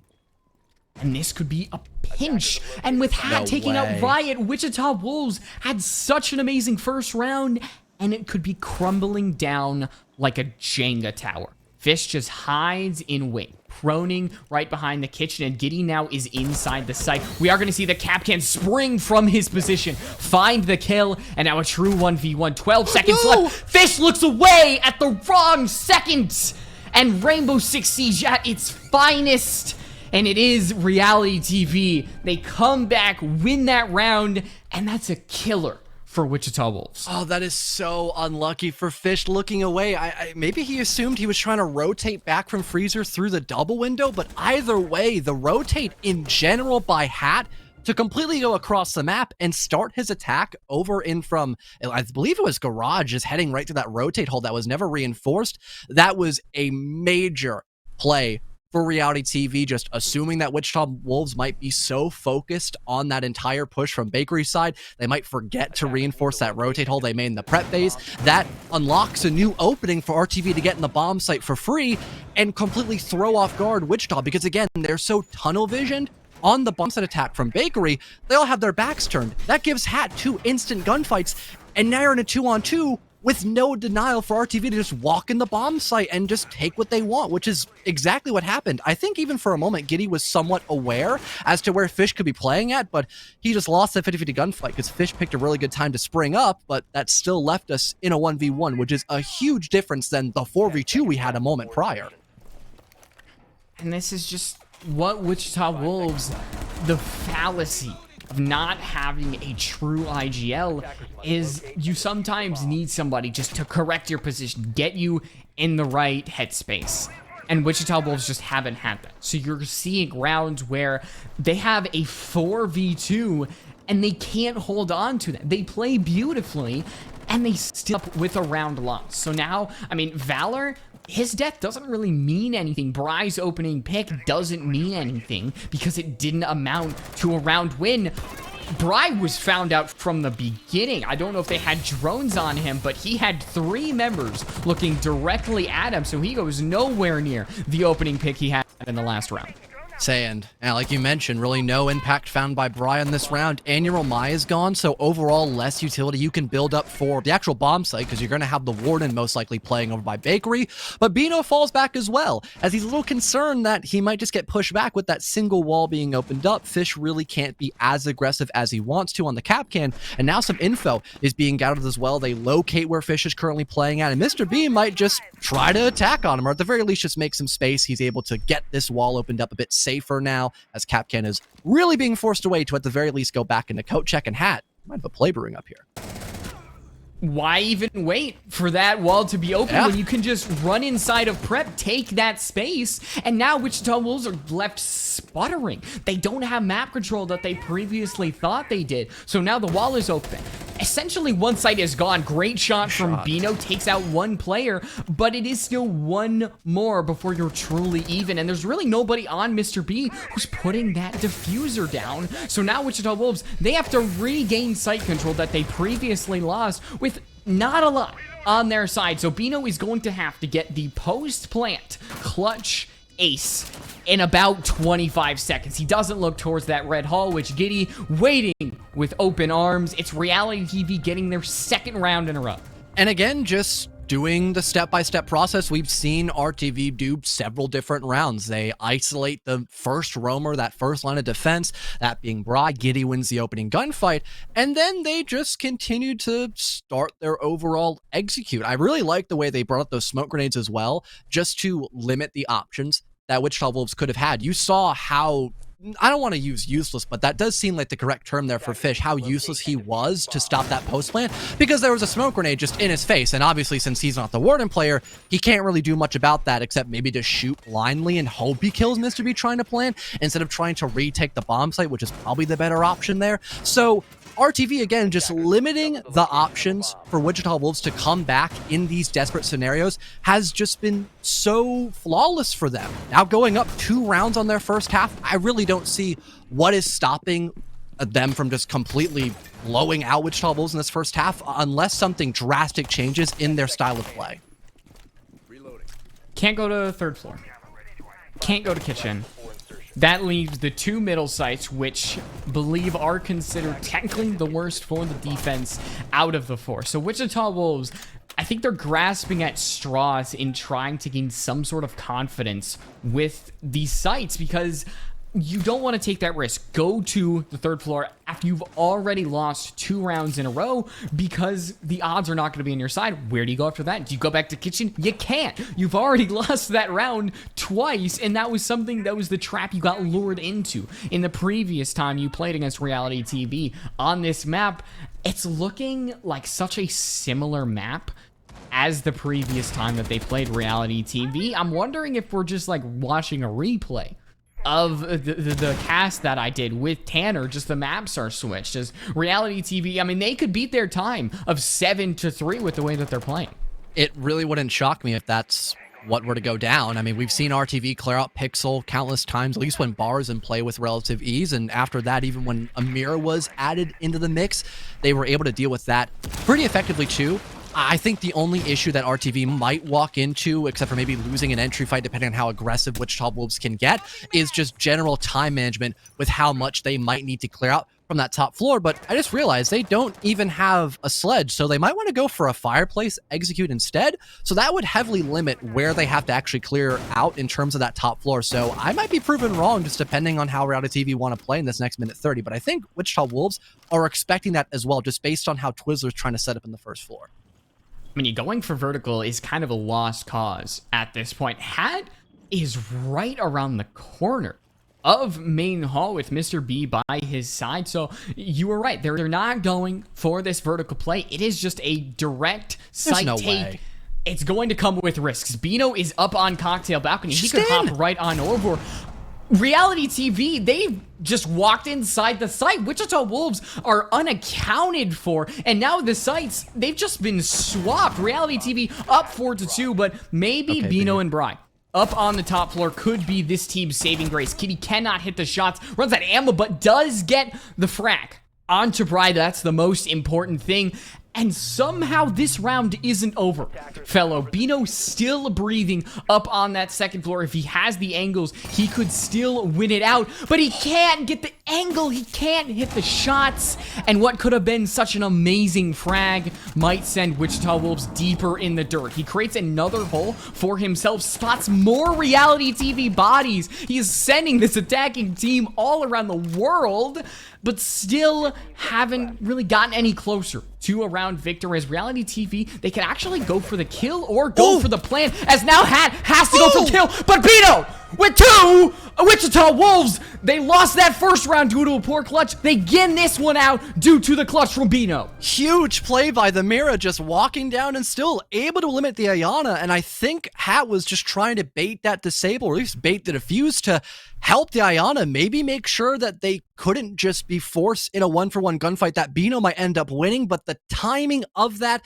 just didn't go the way of RTV, and Bino punished because of that. A narrow win for Wichita Wolves, but one that was so desperately needed, and the complete adjustment by RTV as well, it almost worked. I'm a little shocked that Mr. B didn't want to stick that diffuser initially. He might have been concerned about the vertical play that Wichita Wolves could get, but you had Giddy just in the middle of cocktail. Sure, he's getting, pushed back, but he probably could have wasted enough time to still allow Mr. B to get that plant down, and now they just have to worry about that retake from the top floor. Sure, it could be a bit risky, but even just having that diffuser down, it's going to allow that safety net to really build up, especially with the, the time that Wichita is now forced to then try to play for a retake and drop down from that top floor eventually. Either way, though, Wichita, like I mentioned, still coming out with a major round win, and it seems like they're going to want to continue to play on this first floor, now opting to head to Mining Room to try to replicate what they just did a moment ago. I'm gonna be honest, Bino did a lot there, but you know who was the real MVP of that round? The ITAS. Creating those holes in the floor, making RealityTV run for their lives, and, well, I mean, sometimes a little floor reconstruction will be your best friend. As Wichita Wolves, they move on to the second floor bomb site of Mining Dining, looking for similar results. Probably not in the same manner, but you still need to get a round win in the end there. At least guarantee yourself something. 4-2, because right now this one round, it's meager. It's scraps up against this RealityTV. I think this defense hasn't really earned its spot on this map yet. And with that being the only real bomb site that Wichita Wolves has established against RTV, the best they could look at if they don't win this bomb site is probably another 4-2 split, which is exactly what we saw against RTV last time in their first half. So not a good sign for the defense so far, unless they can really keep that momentum in their favor. Here comes Bry from Red Stairs, though. He might be able to catch the Ash off guard, and there it is. Hat already off the board, and still the ticket wall not opened up because of that. A huge play by Bry, who has really been a make-or-break player so far. And even though he's been traded out a couple times, it's that opener. He does get traded out again, but he's always been able to get that opening frag. Round 1, there was a couple times on Chalet that he was able to do that as well. So even though Fish still has not been where he wanted him to be, 1 in 3 so far, it's been other teammates on Wichita Wolves that really have picked up the slack. So now Reality TV, they have to go towards this bomb site with a little bit less fragging power by their side. They do not have Hat, so they're going to have to rely potentially on Giddy, potentially on Mr. B, making a little hole in this reinforced wall. But I think the one thing they do have, they have top floor, or some modicum of top floor control, as Bino springs from his trap, takes out Giddy, and now just reasserts control over Cocktail, looks towards this freezer area, maybe securing another kill. But Reality TV's attention is diverted. The timer is still going to tick away, even though they find the kill on Bino. That is time that is less off the clock, and another body that's gone. And you still have plenty of denial as well, not even just from the bomb set itself of both Riot and Twizzler, but having Fish still over by Reading Room, that could be a huge position to hold just to rotate and deny someone over by Mining Room, or even just catch somebody off guard if they drop into Pillar. And well, unfortunately for Wichita Wolves, they had a lot, but it's slowly starting to creep away from them with Twizzler set. Ryan holds one angle, finds a great kill onto Tristan, and he's able to stim himself right on up, but Mr. B sends him to the grave. But Mr. B has to trudge through that Banshee. Fish has the Specchio scanner, of which he's able to spot exactly where this is. He should find the kill, but he has to go fast. Mr. B stands straight on up, but it's not the timing he needs. So Wichita Wolves, I said it's not in the exact same manner, but it basically is, John. They get another round. But now the question begs itself, where are they going to go now? Are they going to try to go up to Bar and Cocktail to utilize the mirror that has been fairly successful? Or are they going to want to test their luck for the third time and go to Kitchen? I was going to say Bar and Cocktail might be the better option, because both renditions of their Kitchen defense just didn't work out. Sure, the first round was close, but that might have been off the bat that both Mr. B and Valor were dead. Not so much the rest of the round playing out for Wichita Wolves, and the round after that was just a complete difference maker between what we saw in round number one. So potentially having Bino on the Mira, which has been a very helpful operator so far at just stalling what Reality TV can accomplish on these clears, that might be the huge difference here for Wichita Wolves. But for Bar and Cocktail specifically, it felt to me when I watched that matchup just a week or so ago, it felt like the mirror was just getting hard countered by RTV for this bomb site. So it's going to be interesting. And there's no Twitch for Reality TV to use, so I mean, they could. Yeah, there is no Twitch though, because that was Chalet. Yeah, so Hat's gonna bring it out. Yeah. Okay. So they do bring out the Twitch. I think that is definitely the correct decision in this engagement, because it's probably the biggest counter you have to Mira, because sometimes you can't rely on simply the floor being soft. You potentially distract the Mira, throw a little shock drone in there, and then take out the Black Mirror. Fish goes for the run out. He got him does both? not get a drone. Okay, he got three. He got three drones there. Well, that's one way to weaken the drone economy. Something that overall has been pretty good for RTV, just simple couple impact grenades. I also like that he tried waiting towards 000, so everyone has to be like, or some people get forced off drones. Not many people have that setting anymore, but most people get off around 0 seconds. Potentially adding more to the drone carnage. That could maybe slow down RTV as a whole, but they still have the Gemini replicator and still a, extra Twitch drone, so it's not that big of a concern. Also, Roteros, but needless to say, at least some of the drone economy is weakened severely for RTV, but I don't think they're going to be all too phased. It seems like their attacking clear looks just about the same, getting these Rotero drones out, opening some sight lines for the late round, and just forcing back defenders while they try to burn through some valuable utility, especially those mirror windows. I think the drones that they have should be more than enough, as right now Reality TV is still trying to potentially just insert a shock drone there, maybe actually going underneath, potentially trying to find a roamer, as one has been spotted. You see Fish, who's still over by that mining area, but Riot actually doesn't have a mirror window in bathroom. That might be over by freezer instead. It is still an interesting placement, because usually you assume it to be by that bathroom area, but I mean, Reality TV, they haven't truly taken out any Black Mirrors. They haven't forced Riot away from this pixel position. And Fish is still on that second floor. So what is the decision here? What is Mr. B going to cook up? I think they're just waiting for more utility like the Geminis and the Excalibur charges to break some of these Suryas, and then they're just going to fully collapse. Again, with the mirror window just sitting here looking at a freezer, they can't really push in through ticket, but with a 5-on-2, they could probably just barge their way into regular bar and just hope for the best and maybe have someone lurk on either the cocktail repels or just coming up white, perhaps. I think Fish is that last option here. John, with the ability to see the diffuser, he's actually got an angle on Skylight, which nobody is dropping. But if Reality TV, Mr. B tries to set down that diffuser, Fish could be there as a counter. But now his bodies start to fall for Wichita Wolves. Twizzler and Fish are going to have to do a lot of the heavy lifting, and Twizzler just does not have the true angle. Fish can't even stop the diffuse, so is he going to be able to find a kill on the same floor? Is he going to be able to find the kill up near the diffuser? Everybody in the kitchen sink is hunting down this Solus. So Reality TV, it's not another last second 1v1 counter diffuse. It's a much easier round for them. And I believe you tried prefacing me as to what Wichita would have done in that 3v5. I might have misheard you, but it did seem like their options were rather limited. Again, RTV, when they spot out that there is a mirror window looking into piano, they're not going to just, walk at it willy-nilly. They're going to try to avoid it as much as they can. And with them already having a 5-on-3, trying to hop into bar, on top of having someone be on the rappel towards heaven, there aren't many positions that you can stop someone just walking into bar and planting the diffuser, unless you had someone like Fish playing underneath. But even though he had the scanner, he just didn't react quickly enough to the rest of RTV when they were getting that diffuser down. Maybe it was with RTV expecting a Solus to be available and having a bit of vertical that they were waiting to plant the diffuser until they got more kills on the bomb site. That might have been a call made by RTV, which, if so, worked out swimmingly because there was no one left on the top floor, and then it was Fish in a 1v4 trying to desperately stop a defuse with limited information. But if not, I mean, it was just a really good, I don't even know, I guess just really good coincidence, I suppose, but it definitely seemed like a call more or less.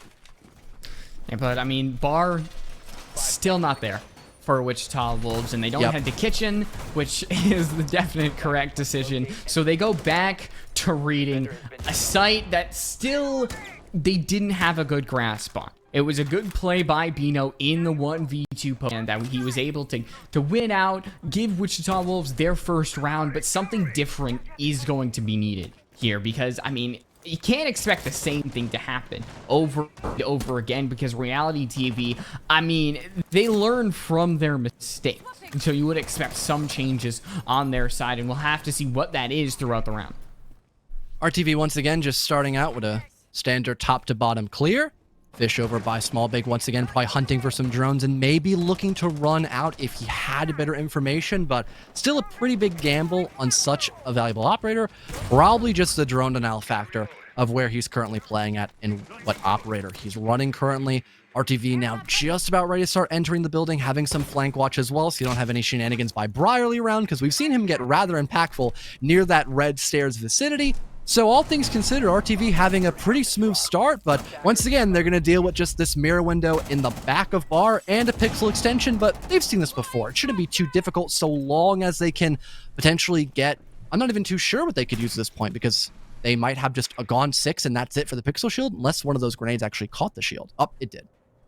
Okay, so now you've cleared out Pixel, but make sure you have information on if somebody is cocktail side, because that is really what killed Reality TV, was Bino just out of nowhere taking this attack by surprise as Bryce slinks down the white stairs, almost missing an engagement with Hat. And so far, I think this has been a much better attack from Reality TV. If they force Bino away from that cocktail area, which they have done, that third floor is pretty much clear. I mean, Bry over by this white stairs is going to be sent all the way back down to the actual site itself, even further, as he just gets caught on that reload, and Hat opens it wide for Reality TV. Is now, well, with one player gone, probably some others to follow soon, Reality TV are this close to a 4-2 split. Still no vertical to necessarily work for, but at least they don't have to worry about a flank, as with the ability of those air jabs, no one can walk back up above to try to retake over by Red, for example. So for now, RTV, they have to just worry about trying to transition into this first floor and just win their gunfights to execute in the bomb site.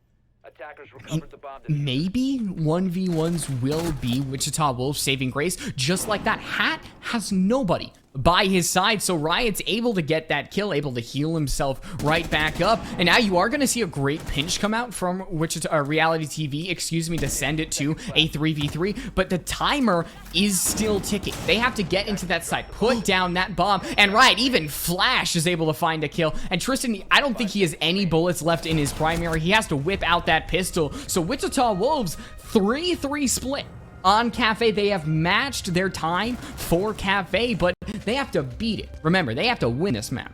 And definitely a big upgrade for Wichita having that 3-3 split and just acknowledging where their weak points are. They think, okay, we won Kitchen once against RTV. Let's try to go there first, get a feeler round. That backfires. They take a bit of a reset, not even forcing a timeout as well, I believe, unless I'm incorrect about that. And they just opt to go the other sites where they might be a bit more comfortable, knowing that bar is kind of their weak point. They tried it once and it failed. It did look all right at one moment, but again, with RTV being able to work those window repel angles, they can just kind of hard counter the one saving grace that Wichita had. But I don't know if it was Reality TV not realizing that mining room wasn't the bomb site or just not having enough utility to execute in a reading room effectively. Either way, they were just shut out of the bomb site in those final 30 seconds, and because they had only half a minute, they just had to walk down a couple staircases and hope they win their ones, which, with a couple of angles just not going their way with reinforcements still there and plenty of natural cover for Wichita Wolves' disposal, it allowed those 1v1s to favor their side a little bit more against RTV, netting them the main advantage and really forcing the hand of RTV. You saw how desperate they were getting by just barging down Reading Hall and just hoping they can just play numbers, which they didn't really have. And Wichita Wolves aren't that scrappy of a team. Is I think starting on this attack, they have to go to this bar area, try to attack here, and this needs to be a strong statement from them.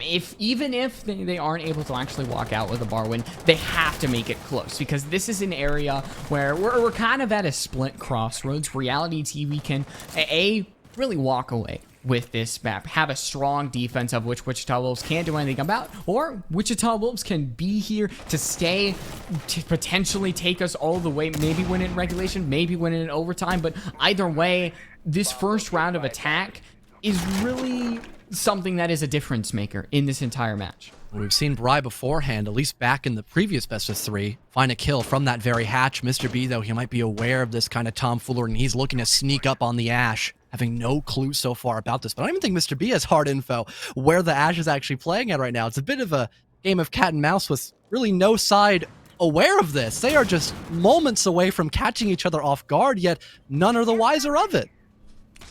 All right, so we got a staring contest between Bry and Mr. B. Nobody wants to blink between the two.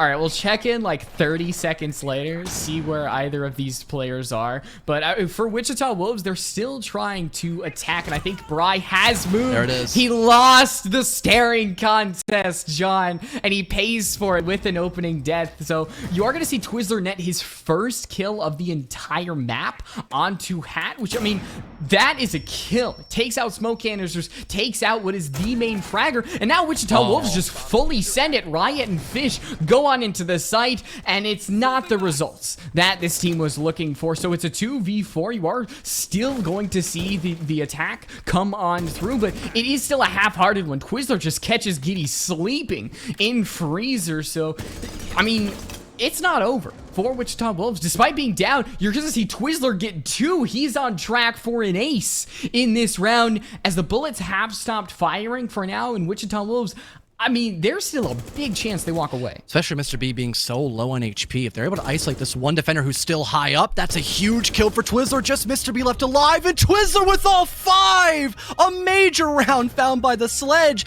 And Wichita, despite being hard countered, I'd say in the first minute 30 of that round, they still come out with a win just off the back of Twizzler, and it's dropped down into the building. And, well, do not wake the sleeping bear. Not getting a single kill before this round gets an ace. And honestly, it felt like an ace clutch with the amount of pressure that was on Wichita Wolves. Really, the failed execution onto the site. And Twizzler, right now, the king of this map so far. Even though, like, he hasn't done a lot before this, he gets Wichita Wolves their first victory and their first lead since round 3 of Chalet. And again, going back to the point I briefly mentioned, the hard counter, that kind of clear we saw by Wichita and that kind of execute was the exact same they started with on Cafe the last time they played against RTV. And I think to an extent they realized that as well. That might have been why Mr. B was playing a bit more passive, as if maybe Bry had better audio, he could flick around him with no one being able to play aggressively on that hatch, which someone on the cocktail repel. That's a 1-4 gunfight. That might favor the Ash there. So Mr. B just took a better angle in that 50-50 gunfight that would actually favor him a little bit more against Bry. That gets him the opening kill. And with, again, the rest of RTV expecting that hatch drop and a heaven execute, they just sit farther back. They wait for Wichita to overcommit. And with that lack of a Ying, it makes that space making just 10 times weaker, because the Candelas, they can't fully blind anyone because they're just non-existent. So honestly, the Ying ban, it could have paid dividends if it weren't for the fact that Twizzler was just him last round. Oh, the Blackbeard. It's been brought out. We saw a brief interlude. I think Tristan on Reality TV brought it almost every single round on Chalet. So now Fish is going to pick up the mantle, and maybe he'll get an entry, what I believe for the first time this map. Almost got him. Oh no, an opportunity gone by for Bry. Hate to see it. Well, at least he didn't somehow die there, although RTV clearly had no info. He was right there. Seems like for Wichita, though, they're just looking to keep up the good vibes, I suppose, and begin their attack over by VIP, getting that garage wall opened up. Luckily, both Tristan and Giddy are right here to potentially shut that down, but Fish finds the entry on a VIP, and now he can enter the building because there's no one to really stop him from going through that part of the building. But now RTV, they're looking to readjust and maybe adapt against that map control, since Wichita Wolves, they can't come into garage, so they really have just this VIP entryway to work with until maybe the ace can hop in. Oh, it's not going to save you there, my friend. Blackbeard just gets a flurry of bullets to the face, and the Saran wrap can't save him. As Bino goes down, Fish goes down, and Twizzler could be next as more bullets are being slung his way. So a quick one from Reality TV, and a surprising one considering what we just saw. And not the ace player part, I made a minor flub there, but someone pushing in from a wall that was opened up by the ace. Although when you're there by yourself and you have info that someone's playing white stairs, you don't want to just walk in a crossfire like that. So it was a lot to ask for if Wichita Wolves try to push him from that direction. But in the same breath, when you only have people entering the building from that VIP window near the tables, there are a lot of different angles that Reality TV can also use to hard counter that. You could have someone from coat check coming in a reception to get an aggressive angle by someone closer to brown stairs. You've got people by whiskey. And again, there's still a guy white that has no one to worry about from, the garage wall, and a guy also playing in the freezer who has a rotate hole. So if he really wants to, if no one's looking in VIP, he can just hop in and just take a gunfight near there. And now you've got control back over on the VIP side of the map, and everything that Wichita was just working up to goes down the drain with a man disadvantage on top of that loss as well. So RTV at least able to readjust quite well during that early round to make sure Wichita Wolves just don't have an incredible start here in terms of momentum in the second half. Keeps us even.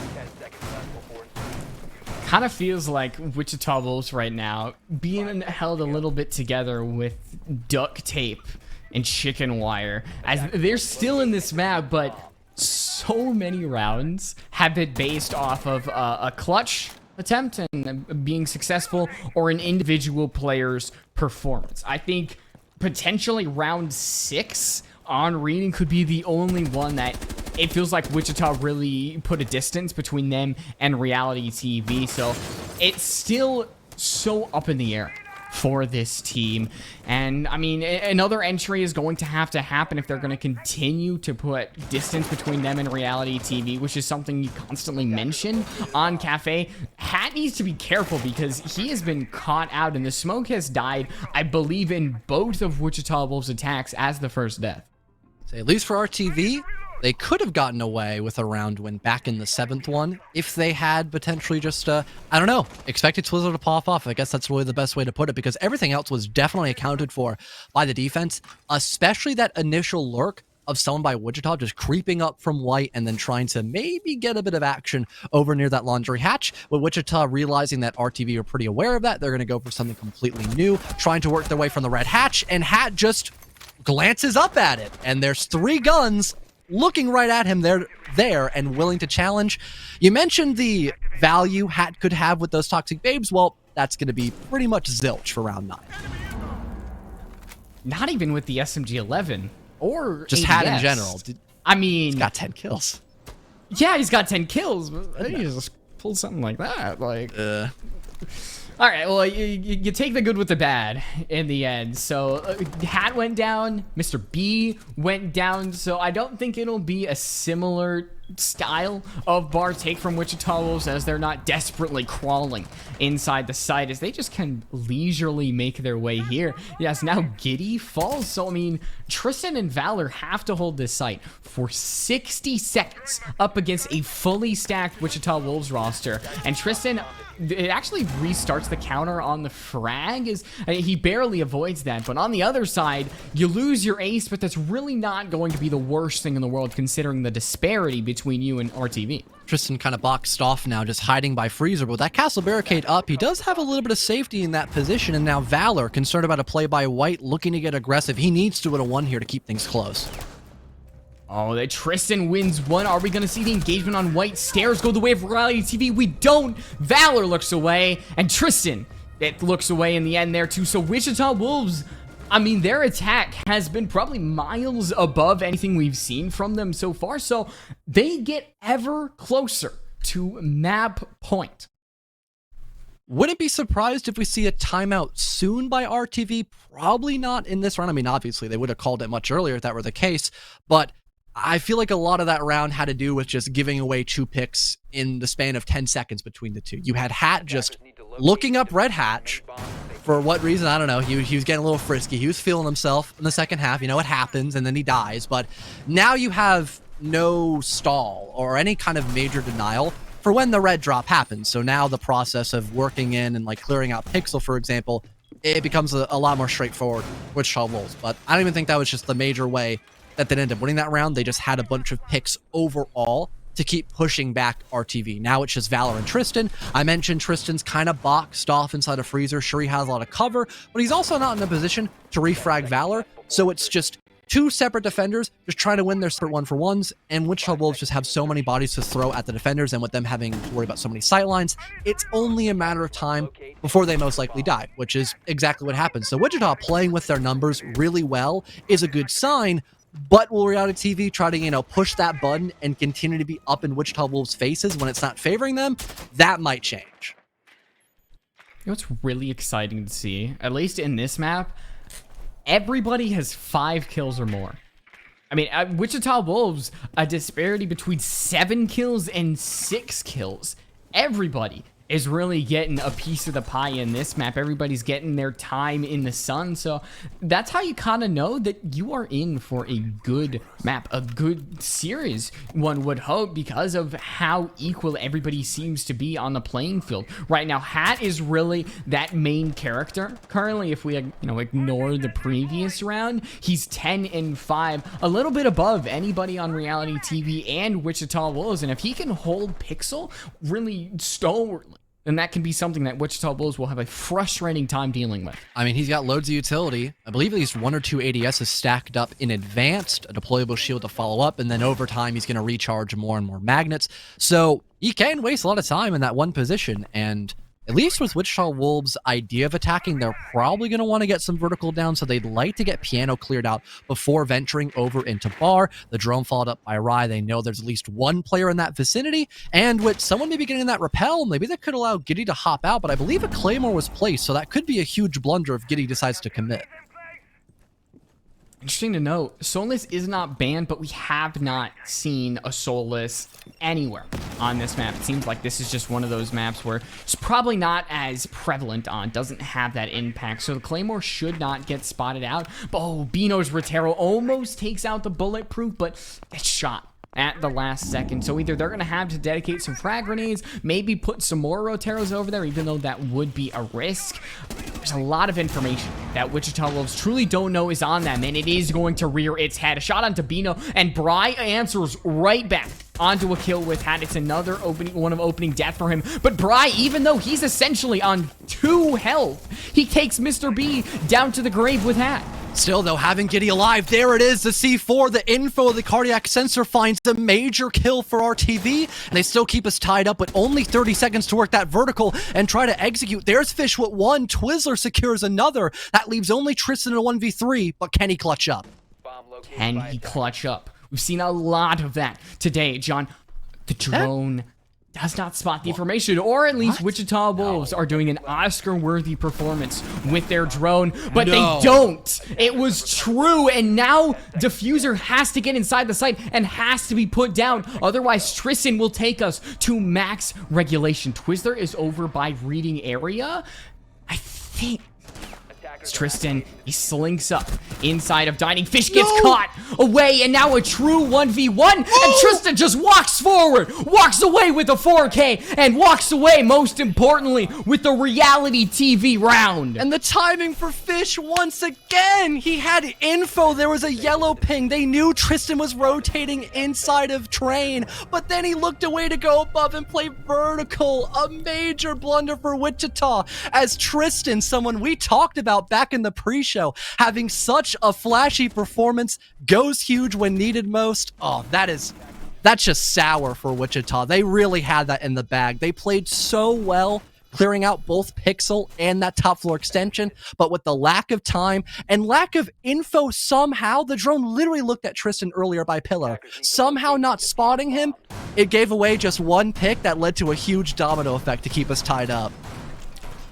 That could be the, I mean, we're talking about that round, is that could be the difference maker for Wichita Wolves, but I mean, we've seen like 3 of those rounds. Reality TV, it's really been close. Yeah, like if we're thinking that, oh, whoever doesn't clutch up should maybe have earned that round in the end, Reality TV should be done right now if clutch attempts were kind of thrown out of the window right now. So Wichita Wolves, I think it's only fair that they karma comes to bite them in the end, so they have to deal with that round loss. They have to go attack bar again, which has been majorly successful for them. They won it in the first round of their attack. They won it in round 9 of their attack, very handily as well. So what are Reality TV going to do? I think the first question is, Hat, are you going to do the exact same thing of just dying for no reason, basically? Surely not. Surely Hat will think, you know, not. Maybe I will use my utility. Maybe I will hold Cigar for more than 30 seconds. I think that's the play here for Hat and Mr. B as well. I don't know if he's going to want to try to go for maybe some sort of like peek by Garage late round. If someone goes for like the white repel to get a cut on the guy by Pixel, he might go for that, as Mr. B on occasion will just be the random just 5th player you forget about, and then he just pops up, and now someone's dead that you kind of needed to let the rest of your execute kind of flourish in the round. But at least Wichita Wolves are anticipating some sort of aggression in the late round, so they already have some cameras set up, and they've got Bino again with flank watch of the Nomad. So they're taking precautionary measures, a huge thing, since Wichita Wolves would really like to get match point to maybe force Villa, or at the very least overtime. Yeah, here it comes. A moment of truth. Hat, do not move from your position. Stick some glue on your feet, something. Please do not peek that hatch. A frag grenade? Well, he's alive. He's still there. And Bry goes down first. So Tristan might actually be able to get away with this. He will. And Hat still can use smoke canisters. So not only do Wichita Wolves barely miss that kill onto the smoke through frag grenades, they lose one of their most important players. Did he just kill Bry from Ticket? Did I see that correctly, or was I just looking down at the wrong time? I was looking down to take some notes and just saw Bry die by Tristan. I would assume it's somewhere from that direction, but needless to say, A, having Hat here to waste so many resources, and B, stop the push from Pixel has been perfect for RTV. They're up 2 players, and Hat just refuses to die. Valor will be dropped down. Ryan might be able to win this gunfight, and he eventually does, but still, things are incredibly even, and they don't notice the guy on top of Piano near the actual half-wall position. What a play by Tristan. He might have another built up, and he does. Twizzler gets down. This could be match point for RTV. The tracking through the wall is insane. Tristan, the playmaker for Reality TV, gets the jump out onto Bry, gets the 3K, holding Piano in Cigar Shop, tracking through the wall. This man, what can he do for Reality TV? As now he put them on map and match point. Will Wichita Wolves answer the call? They're going to have to. Their backs, once again, they're just up against the wall. We've seen this before in their potential relegation match against Six Karma back in the Swiss stage. And as fate would have it, they're back on Cafe with 1 round still required just to get overtime. And now they've got to go against Kitchen, which is a bomb site that RealityTV swiftly won because Wichita just could not get the ball rolling, besides killing the player by VIP. But then you're just funneled into going into VIP with no one going by the, the reception double door. No one's able to push into the building proper from the garage wall, despite it being opened up, or even the garage single doorway. So unless Wichita either tries something completely different and they don't start from that garage area looking into VIP, if they either don't do that or just diversify where they're attacking from, then maybe we see overtime. And I would like to say with their new lineup, that could maybe change. Maybe they want to do a top to bottom clear, but I'm not 100% sure that might be on the drawing board for Wichita. I mean, if they were able to win this round, come back, win this map, there would be a hell of a script writer behind the SCS scenes. Because, I mean, the odds are really against this attacking team. Not only do they have to go to Kitchen, they have to fight back. Honestly, they should be on match point or map point themselves, but just a couple of decisions. It's bit them in the butt overall this entire series as well. So getting the first entry, as always, is number 1. Tristan is going to break that window, potentially announce his position over in Cigar Shop, as Bry getting close to actually dropping the hatch. Could be the first player meeting him face to face. I think that drone definitely has spotted the Capcan, who's just making his way all through that 3rd floor. Over by White Stairs, the drone doubly spots him, but now he knows that he has been spotted. So, well, I mean, Wichita Wolves are going to have to try a little bit harder to catch this man. I mean, he's got a drone for his troubles and still another floor to roam around. Not the worst position for RTV, but at least Wichita Wolves have half of this map somewhat cleared out. Another drone will waltz on by, and they spot the Capcan, but he just charges Bry, expecting a 1v1. Surely he does not find another one here. Oh, so close. Fish narrowly wins that 1v1. Thankfully for Wichita, they've now got both floors secured, but at a great cost. General just soft destruction now off the board, and Fish a little bit worse for wear because of that engagement. Whereas Tristan, he didn't have a lot going for him on that roam. He was just expecting to waste time, maybe work a gunfight, which he did. Oh, and great angles there from Twizzler opening up the floor. And now, I mean, that's a positive right there. You lose a member of the defense due to the actions of the attack. That is what you want as an attacker. It's the intended route, as overall, even though they did lose Bry, they're still on the positive end. But here's where everything comes to a halt. 50 seconds left. VIP really hasn't been cleared out, and Wichita Wolves haven't truly set themselves up for the execution. Giddy's flank here could be round defining. I believe it's behind some of that railing on the staircase. Giddy not able to destroy that air jab, forced away. Wichita hearing this, they're looking to instigate and maybe make it a 4v2, but luckily the Malusi can fall back. Still plenty of toxic smokes for Valor as well. He can waste a lot of time just sitting here and watching the hatch. That could be such a deadly concoction, having the smoke just look there. But Wichita Wolves, one thing they've got going for them right now is numbers, and that could be enough. And Red Ping as well sends another member of RealityTV spinning. Wow. Valor cannot look behind him at once. Wichita Wolves, they're sending us to overtime, John. They take Kitchen. A wonderful attack from them. We've got at least 2 more to go. And I'm just overall impressed by the amount of coordination we saw there by Wichita Wolves in the last 20 to 30 seconds. They're still gathering info and working vertical. They want to guarantee that RTV cannot pull out some sort of magic rabbit from a hat to somehow get this victory 7-5 and deny Villa. They were so disciplined, working all the way back around and even spamming utility and players at the Smoke of Valor so we can't shoot anyone dropping down the hatch. I mean, that was an incredible adjustment by Wichita Wolves, really playing into their strengths that they had the man advantage and they had a majority of the map cleared out as well. And to think that all could have been halted by Tristan maybe working another kill on that roam, that is shocking to think, because Fish had a lot of impact in that mid round for sure with the grenades and just general information and netting kills. It was a whole team effort there for Wichita Wolves. It's a game of inches in the end there when you have these matches. at every single decision, every single play. Every single round matters in the end. So Fish, I mean, he's been really silent tonight. I mean, he has made his impact on this round, but when it's needed at most, Wichita Wolves have asked him to step up, and he has. So now he's actually carrying the diffuser. I don't think he will be the person to put that down, as you really want him being on that gun watching over the person who is planting. As Wichita Wolves, they get to head up to that third floor. Is it the second floor? I think it's heading to a third floor. If your reality TV is a little bit of a risk. I mean, they're still 33% successful, but overall, I still like Wichita Wolves on this site. Say a lot of the success for RTV for this site had to do with the element of surprise and also keeping Hat alive. I think he dodged like at least 3 grenades as smoke, and then Tristan killed a guy. I think it was trying to look and burn some utility over by Pixel. So a little bit of luck going the way of RTV could maybe help them get back to match and series point. But Wichita Wolves, I think they're just trying to opt for something completely different. They've got, again, the white lurk going up that back staircase, and they also have people on the cocktail window. Not only that, but I believe there was still someone by Skylight. So it seems like they're going for what they attempted back in round number 7, except with a little more, I wouldn't say precaution, but just a little more pause before they hit the final red button to get in.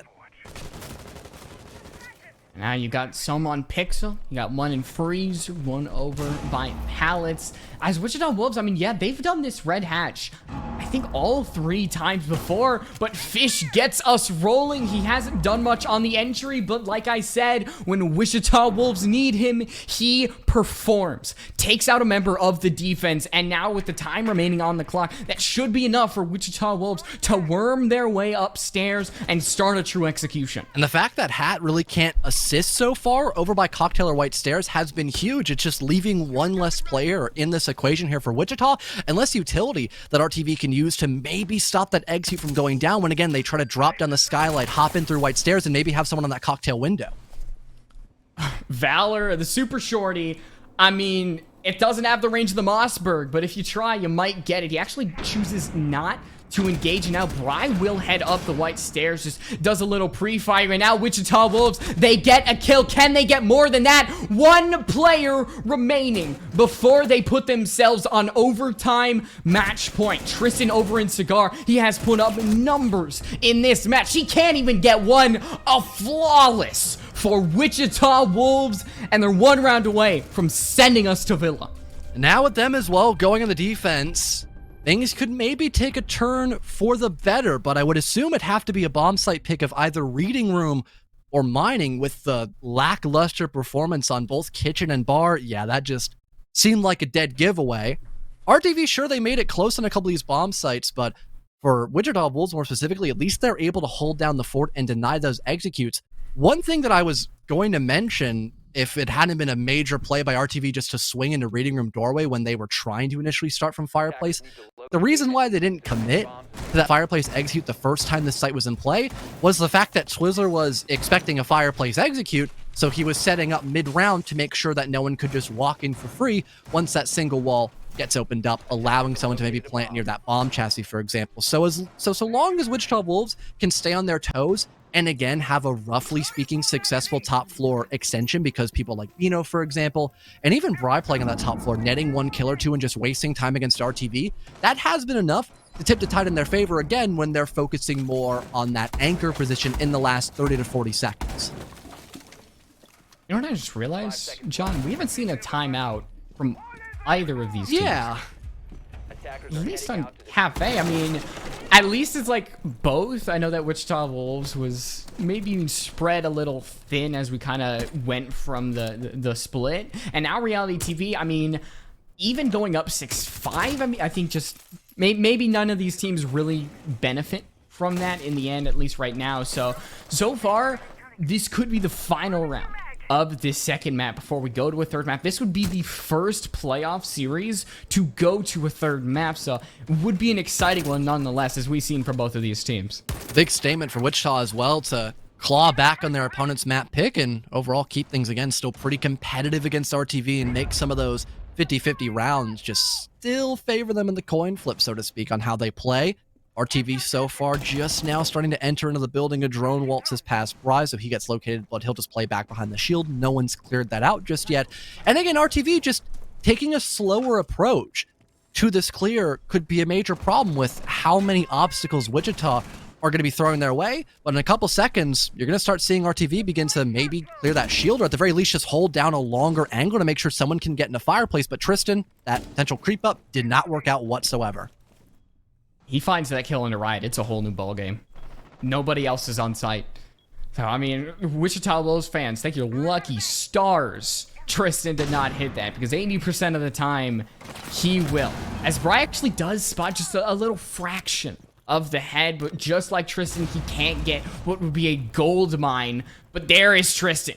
Couldn't get the wide opener onto Riot, and now gets that other one onto Bino, which honestly, RealityTV takes. Bry has to hold Cocktail so hard, and he gets onto Tristan.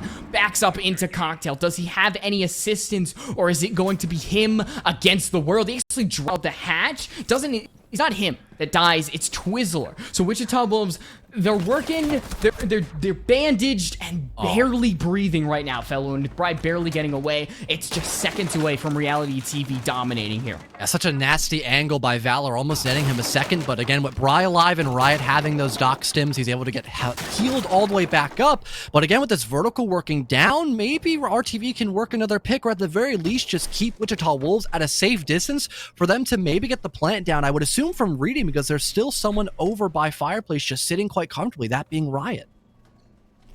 Mr. B getting the diffuser down. It's pretty quiet, but nobody from Wichita Wolves really has the information, and now Bry is going to answer with a kill of his own. It's not without a refrag, and only one player left on the side of Wichita Wolves. Can't get anything done.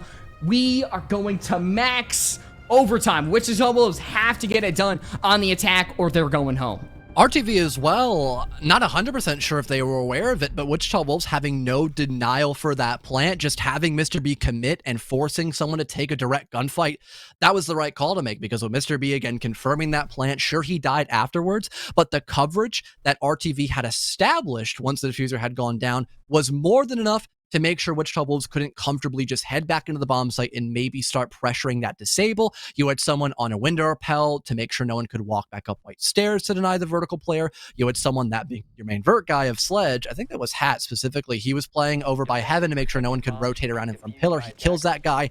And then Giddy, I believe he was a bit closer to Train. He was just lurking somewhere else around the map, and he had also won his 1-for-1. So everyone, doing their job once the diffuser had gone down, including Mr. B for actually getting that diffuser down in the 4 versus 3, was enough to get the round win. But like you had mentioned, it's the full distance that both teams now need. But RTV, did I see that correctly? Are they going back to bar, or did I just not look at it? Oh no, it's reading room. Okay, I really need to get my eyes checked apparently this game. Wow.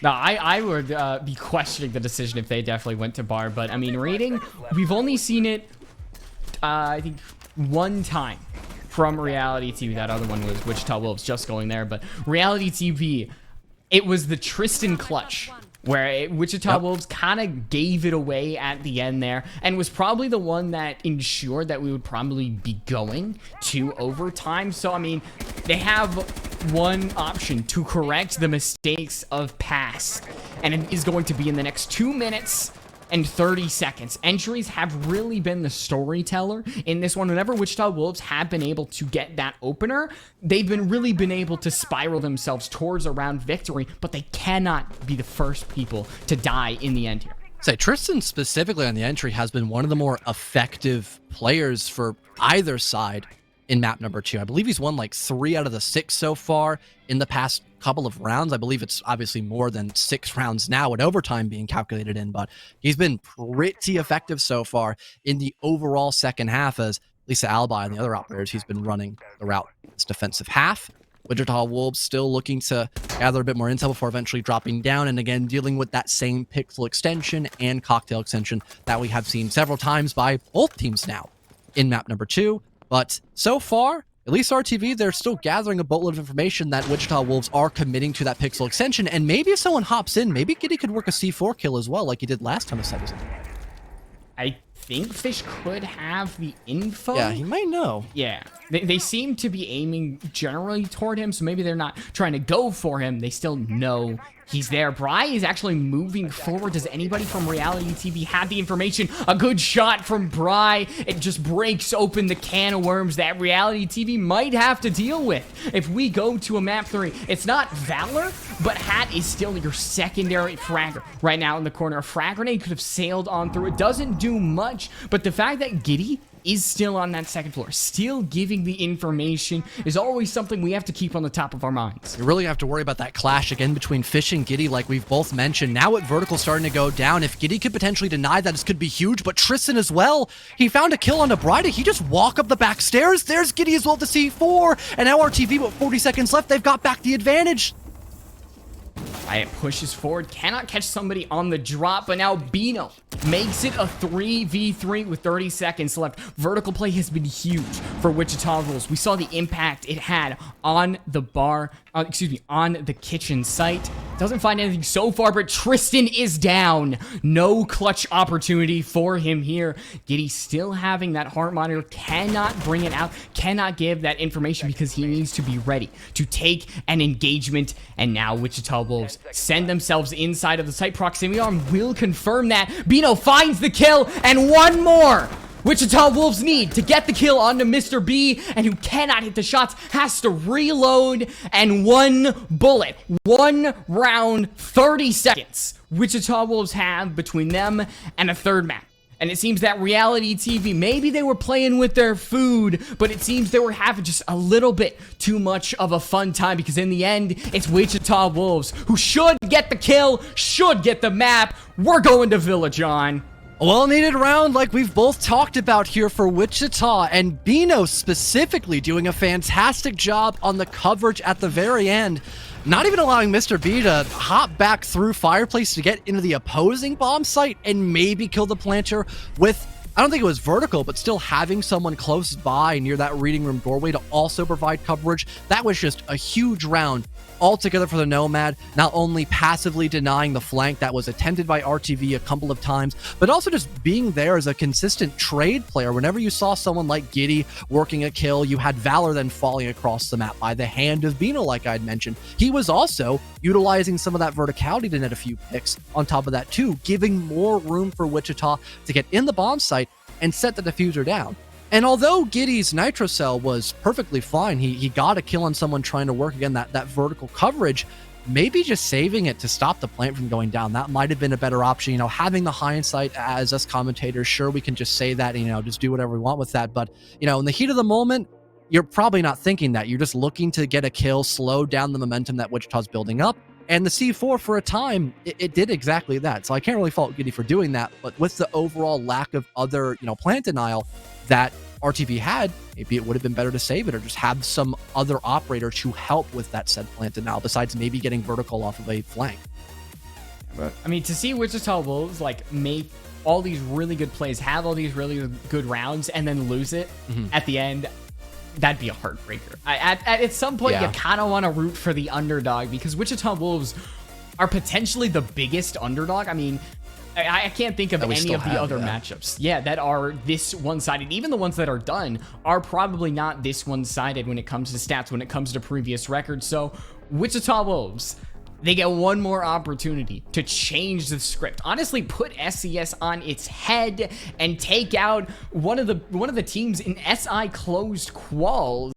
It's map 3. It's gonna be Villa. We're gonna be right back. Do not go anywhere. Cards on a double though, and he finds a third through the smoke. It's just an ult. Getting gets a 3K with an ult. With 3 seconds left, Flame lands the pre-fire. Nobody can kill him in time. And he clutches it out. What a play from the alibi as the lobby player goes unchecked.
Well, map 3 after a exciting second map between Reality TV, Wichita Wolves, max overtime, everybody in the lobby putting up numbers, clutch attempts, 1v3. I mean, what more do you want from a map in Rainbow Six Siege? And it's not even over yet. We still have one more map. I am Light Rose, and of course with me along for the ride is Fellow, and I mean, we saw a lot from both of these teams, but in the end, Wichita Wolves, it feels like they just fought for that win.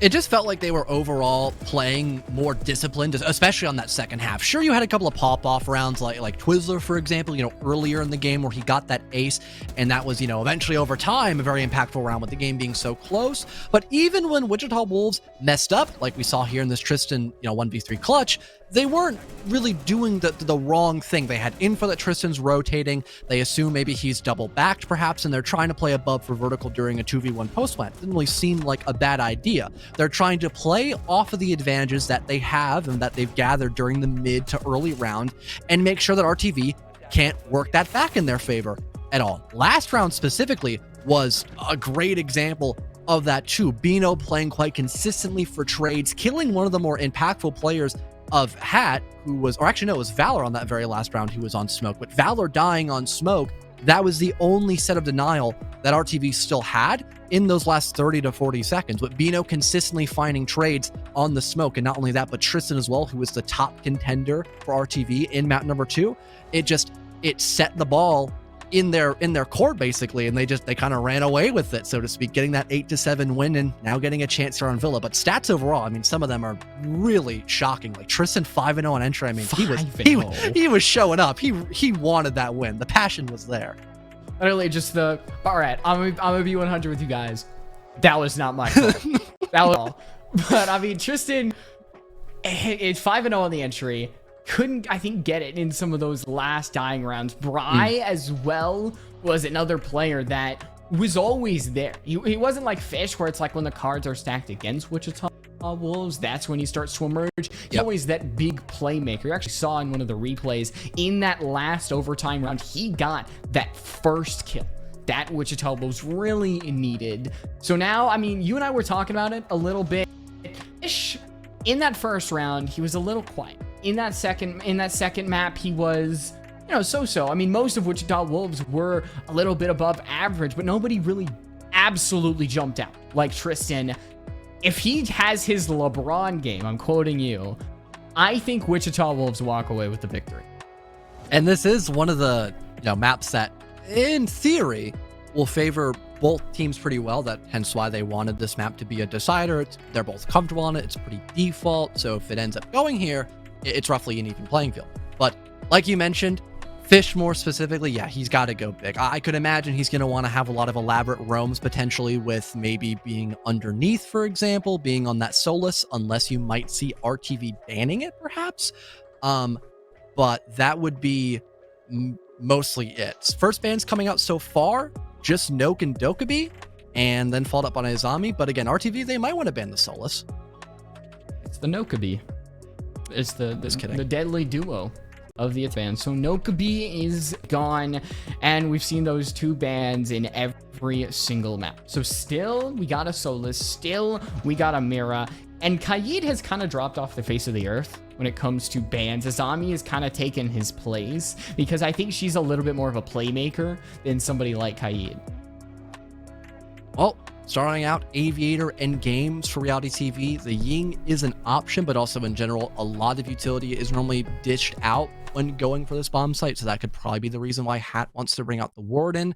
I don't recall the last time I've seen Wichita specifically bring out a Ying for this bomb site, but again, now with one of the two shields that you're going to have for this site extension by RTV, now one of those two shields just needs less utility around it if there's going to be a Warden playing on it. So now with, for example, the main shield, you can have both ADSs and magnets there for Valor to just sit there and just be a human juggernaut. While with another shield placed over by maps, it's going to be considerably less utility put there because you just don't need as much. You can see Wichita Wolves loading up on not only frag grenades, flashbangs as well. I mean, you're going to have smokes. There's so much that Wichita Wolves can just drain from this Reality TV side. But I want to, going back to like the first round of the season, Wichita Wolves pulled out the first upset in SCS. They took down Aerial Arise Academy on Villa, and I feel like they've kind of kept up that streak. They've been a surprise to a lot of people in SCS, watching, maybe some on production as well. So to win it out on Villa over Reality TV, one of the favorite teams in SCS, I feel like it just fits the script perfectly. That would make me like 0-3 in predictions. That would be just, that'd be a rough day for me. I'm not going to lie. Although, Wichita Wolves most certainly earned the ability to maybe upset against RTV. Again, they had a really close game on Cafe, and they've been gradually improving inside of SCS, and one of the only T3 teams still in, too. You've got them, Aerial Academy, and then S2 technically as well. They're not really a Challenger League team, but they do have Challenger League players on their team. Definitely good to see them still making it this far in playoffs altogether and keeping it close against one of the best teams inside of Challenger League. Here comes the swing by Bry, though, and he gets the opening kill, and Valor, with no smoke grenades used, is now gone off the board completely.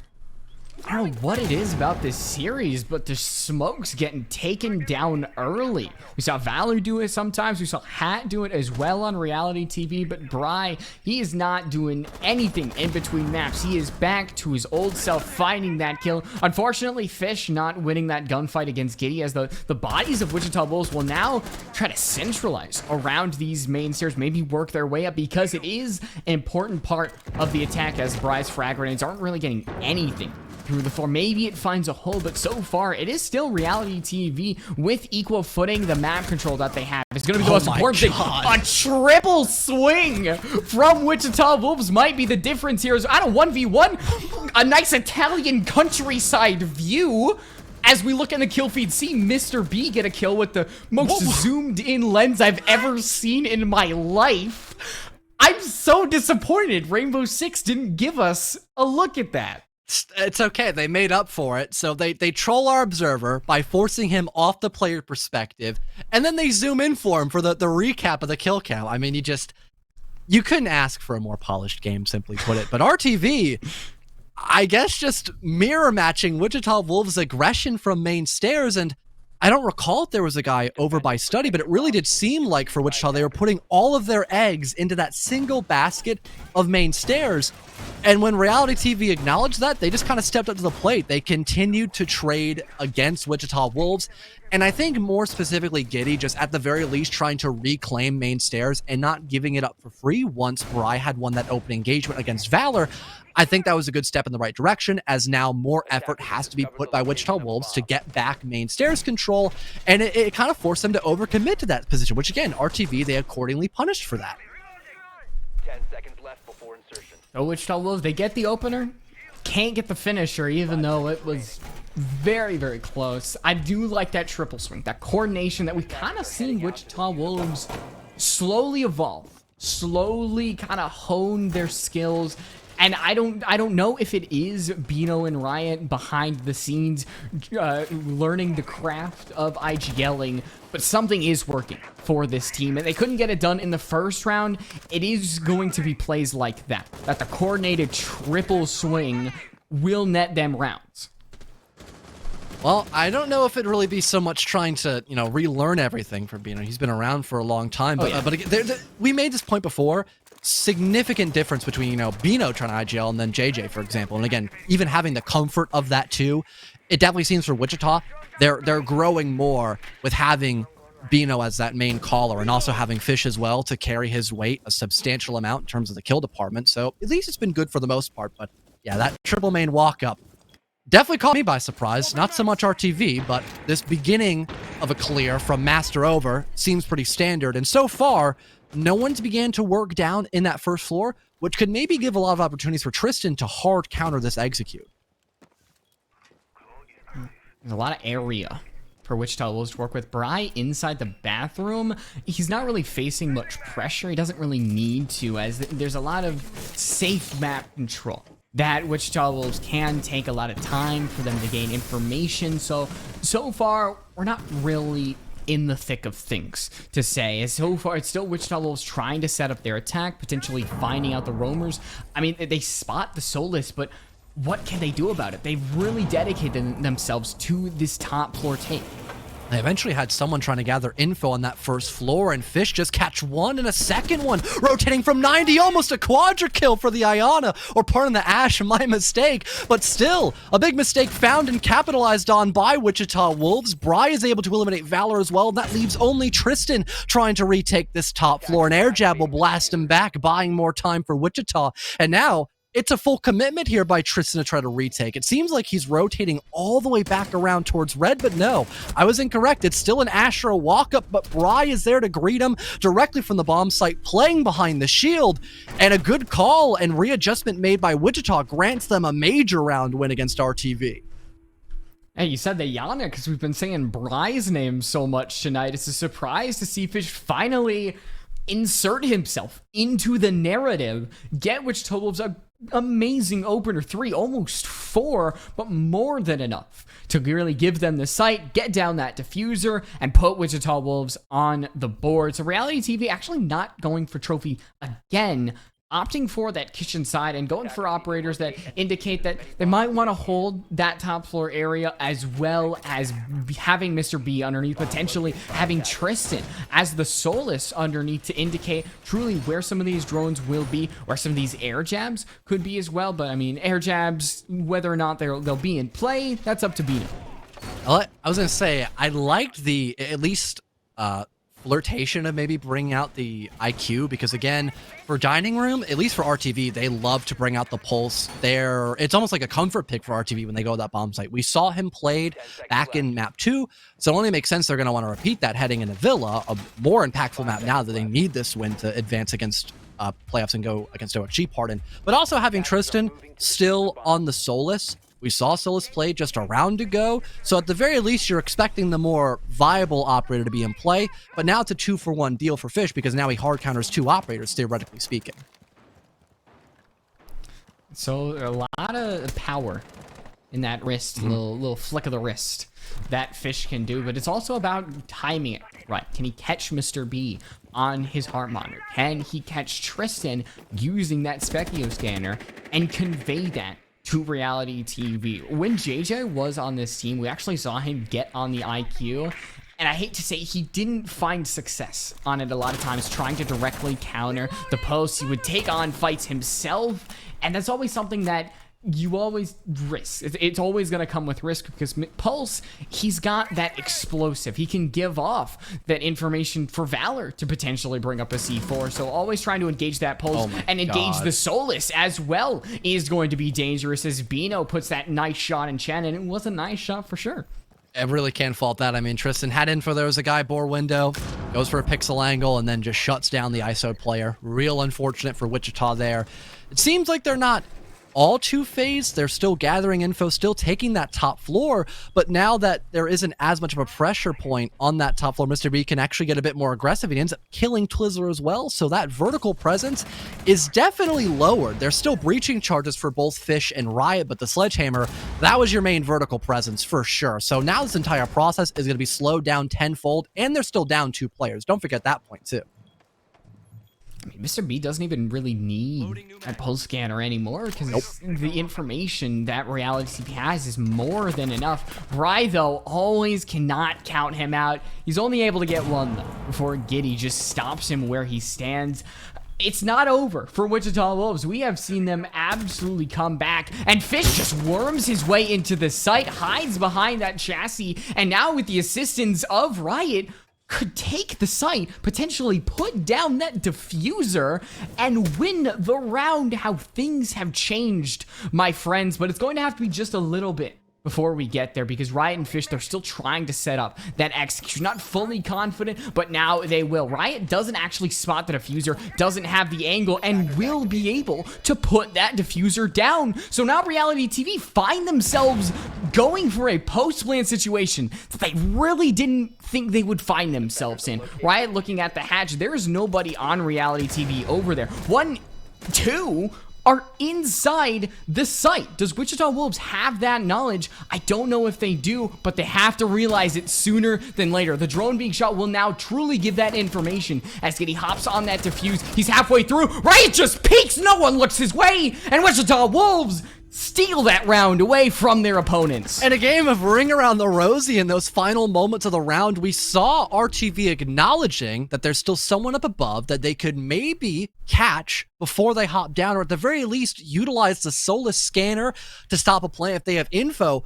But with Tristan not able to find anybody, it kind of just went up in the air that entire play. Wichita Wolves, they now have the opportunity to get that diffuser down, and more specifically, just be put in a spot where they can cover the diffuser, relatively speaking, in a safer way than what you would have expected if vertical pressure was used against them. And with the fact they can set up, they just go back up above, now realizing that RTV have given up the top floor for a second time. So I'd say great heads-up play by Wichita altogether. We saw that with a couple of kills collected by Fish more specifically, and then when realizing that the site was up for grabs, he makes that calm to his teammate, so again, they can get the plant down and force RTV to go for another Hail Mary play, which in this instance didn't work out. I mean, it's only round 4, but you can tell, like, this is going to be a thrilling map between these two teams. It's Wichita Wolves. It's another clutch that has just been so prevalent between these two teams tonight. We're going back to Aviator in games, the site that RealityTV very calmly handled and won. I mean, it was probably closer than you would like on their side, but it was the triple stairs push that RealityTV was able to handle with ease. So probably not a similar take, but Wichita Wolves definitely still have that coordination from that round. Well, Fish just doing Fish things, lurking up in a specific point, being that spearhead for his team. A drone will help assist him as well, gather some more information. And I don't know if they actually spotted Giddy. That could maybe allow a pick to be found here by the Solus. So far, Wichita Wolves don't seem aware of this player. They're more focused on maybe Hat, who's over by top Astro near the desk, and now the drone's detected him, he'll begin to fall back. So all things considered, it's pretty quiet on the Western Front, but Fish almost scores that opening gunfight, and now the Warden might be able to fall back, but no, Fish will catch him in time through the rotate, and I don't even think Giddy's now in a good spot to maybe flank up Astro Stairs. He might need to wait to get aggressive here. Oh. Giddy falls as well. Look, I mean, LeBron's warming up. He's got the chalk. Fish is 6-2 right now, and I don't think he's going to stop anytime soon. I mean, if Fish is able to do this, Bry as well, and even Twizzler, who, remember, went, I think, 0-5 and then got an ace, so you can never count him out. Wichita Wolves, I mean, they have really changed this match on its head. They look like a different team, honestly, since that first map, what everybody was expecting. They still need to win this round because they cannot rest on their laurels. I mean, RealityTV had a 5v3 advantage, and look what happened in the end, but Bry just barely missing that shot. You saw the vision there. The nade to force someone off of that shield and then having someone for the cutoff. That way you can't rotate back to the shield. That was really well attempted by Wichita, but the execution of it just barely fell through their fingertips. But still, double man advantage, and the rotate over to Study would have been great, but Valor, a sniper shot with the SMG, makes things a little more winnable for his teammates. But all things considered, everything else is going pretty according to plan besides that lack of a cutoff angle over by Study now. And, well, it's probably not the finish that Wichita Wolves are looking at, but they still need to grab this round by the horns and make it theirs. But Mr. B's got the shield to play around. Peeks right, peeks left, but he gets the kill onto right. And that's the most important thing. Stops the Wichita Wolves momentum at playing, careening on down. Maybe just like Wichita Wolves' chances at winning this round. If they don't walk forward, get a couple kills to their name, Bry is going to go all the way over back to 90, enter that door. Wichita Wolves, they're grasping at straws, but they've been so good at that. Every single match. Even Bry ducks behind the bar, barely avoids the shot from Valor, and Bino finishes it out. Something about this team, even when the chips are down, they find a way to crawl back. And I suppose the call is law by Wichita. So far, they've been really heads up against RealityTV. The fact that they acknowledged that trying to just keep pushing back Mr. B from that deployable shield wasn't going to work and they need to go back to Study, that was the perfect call. That not only denied the main pressure point that RTV still had in those final couple moments of the round. Not only did it deny Mr. B on that shield, but it also stopped everyone else rotating back to study. Again, just having someone sitting there and study, making sure no one can rotate there, is impactful enough as is. But finding both your 1-for-1s there as well, both Bino and I don't recall who else was there. It might not been Rye, but maybe not Twizzler. Couldn't have been. He doesn't have a kill. Maybe it was Rye, perhaps. I can't fully recall. But having both your players that rotated over to study win their 1-for-1s and then nullify the guy maps so you can then just execute somewhere else. I mean, that was perfectly done by Wichita. Not only that, but the start to the round as well for Wichita, having Fish be that solid entry player, lurking up Astro with the help of his teammates, killing the Warden before he can fall back, who could have been really impactful in the late round. Not only that, but killing Giddy, who as well, talk about late round presence as Solus, he could have denied the plant if it went down pretty much anywhere except maybe on like the map's table, which probably wouldn't have happened for Wichita Wolves. So the fact that Giddy and Warden had died was also a major step up for Wichita, just again, to get the ball rolling in the right direction. Well, if map 2 is Wichita Wolves' first time leading since round 3 of Chalet, they've doubled that. A 2-round lead between them and RealityTV, and you can kind of feel the rope being pulled at both ends. It's very close to Wichita Wolves starting to really tumble their way. The momentum starting to kick in. If they take round 5, I mean, you got to question whether RealityTV have it in them to start charging back, because this has been a long match. RealityTV has been fighting for their spot, but Wichita Wolves just look that much hungrier right now. Tristan takes some damage, but does get away with his life. You cannot say the same for Hat, who he's been there in the previous 2 maps, not here. Say Hat once again on the opening death. Like you mentioned, a very huge difference between both map 2 and 3 now. Warden once again gone, giving more room for these smoke grenades, and the stun still available for Bino and Twizzler. At least Giddy is alive. He didn't decide to flank up Astro and die in like 10 seconds flat, so he could maybe be of use again in the late round. But I think to an extent, Wichita Wolves might be expecting that with, Giddy just a moment ago last round dying from a flank, and with no one locating where the Solus is, it seems like process of elimination might kick in. And you know what, Giddy? Interested to see how aggressive he might want to get because of that too. Maybe he'll try to hop out here. Yeah, he might just hop out from toilet to try to kill the guy in 90. I mean, Fish does seem preoccupied, so this is the perfect time. Knows there's no Claymore out there due to that Specchio scanner. So we're just waiting in anticipation. When will Giddy hop out? He actually kind of reasserts his attention over by that living room area, maybe choosing against hopping on out, knowing that his team is already down a player. He still has that scanner that he can use to counter that plant, but now Fish knows the time has passed, and I think the best option at this point is to wait underneath, maybe look for the plant and counter that. I mean, Giddy's just waiting for Fish to get on a cam to get a kill for free. Fish not looking to bait just yet. He's still being gunned up, so Giddy cannot go for the hop out, but he is really getting desperate. He'll finally go for it at the perfect time. Fish looked away. The patience finally dwindled down. RTV now equalized. The Wichita Wolves, they still have this vault wall opened up, but they don't have the player over by maps taken care of. Finally, Riot will do that. Things still even because of that. Shot onto Mr. B still keeps Wichita Wolves in this round. That might have been the nail in the coffin if the Malusi found it. And Bry taking Tristan by surprise. Nets Wichita Wolves 1-2-man advantage. And we talked about it. Giddy has the possibility to shut down the defuse right here. He does not see it. He's got to look every which way, but now diffuser goes down. The opportune time has passed, and it has to be a true 1v3 post-plant situation to stop Wichita Wolves from getting a 3-round advantage. He doesn't have a lot of time on his side, nor does he have the true numbers, and that is what's going to give Wichita Wolves the round. They are up 4-1, John, and they are just running through this team. They're just playing so well on the attack. I mean, they haven't really changed up anything.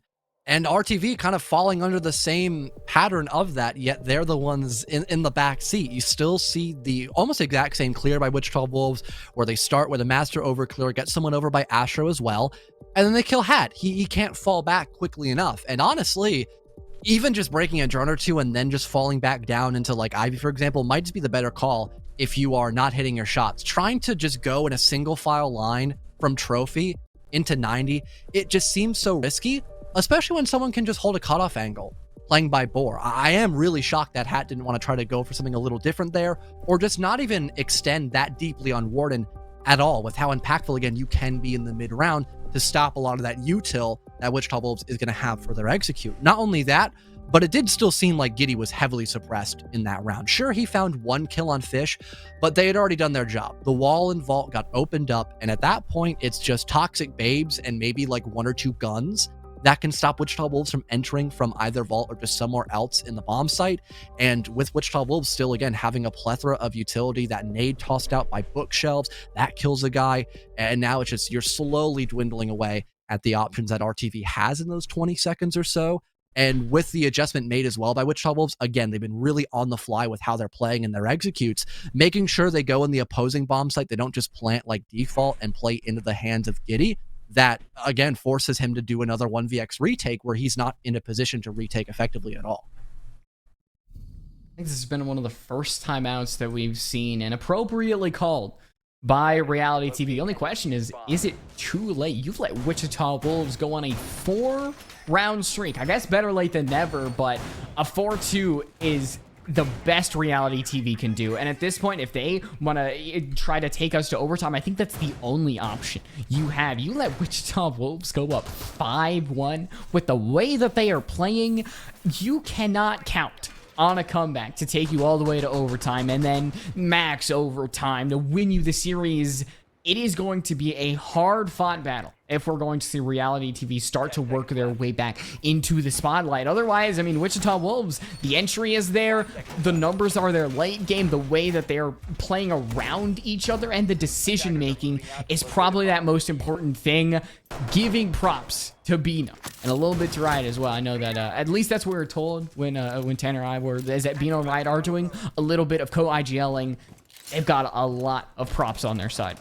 Being able to utilize the little time they have, given the circumstances, to then completely change their format, basically from the foundation up, and give teams like RTV a run for their money. I mean, yeah, that's so impressive. Clearly, they've used their time wisely, as they're really putting a world of hurt on the RealityTV. And now heading back to Master for the team of the hour, that being RTV, it seems a little shocking because how effective Wichita were with clearing out this just default hold by the defensive side. I mean, if you see the exact same pressure being built up over by Astro, and then again that lurk heading over from 90 side, I wouldn't be shocked if we do see that 5-1 split you were talking about a minute ago.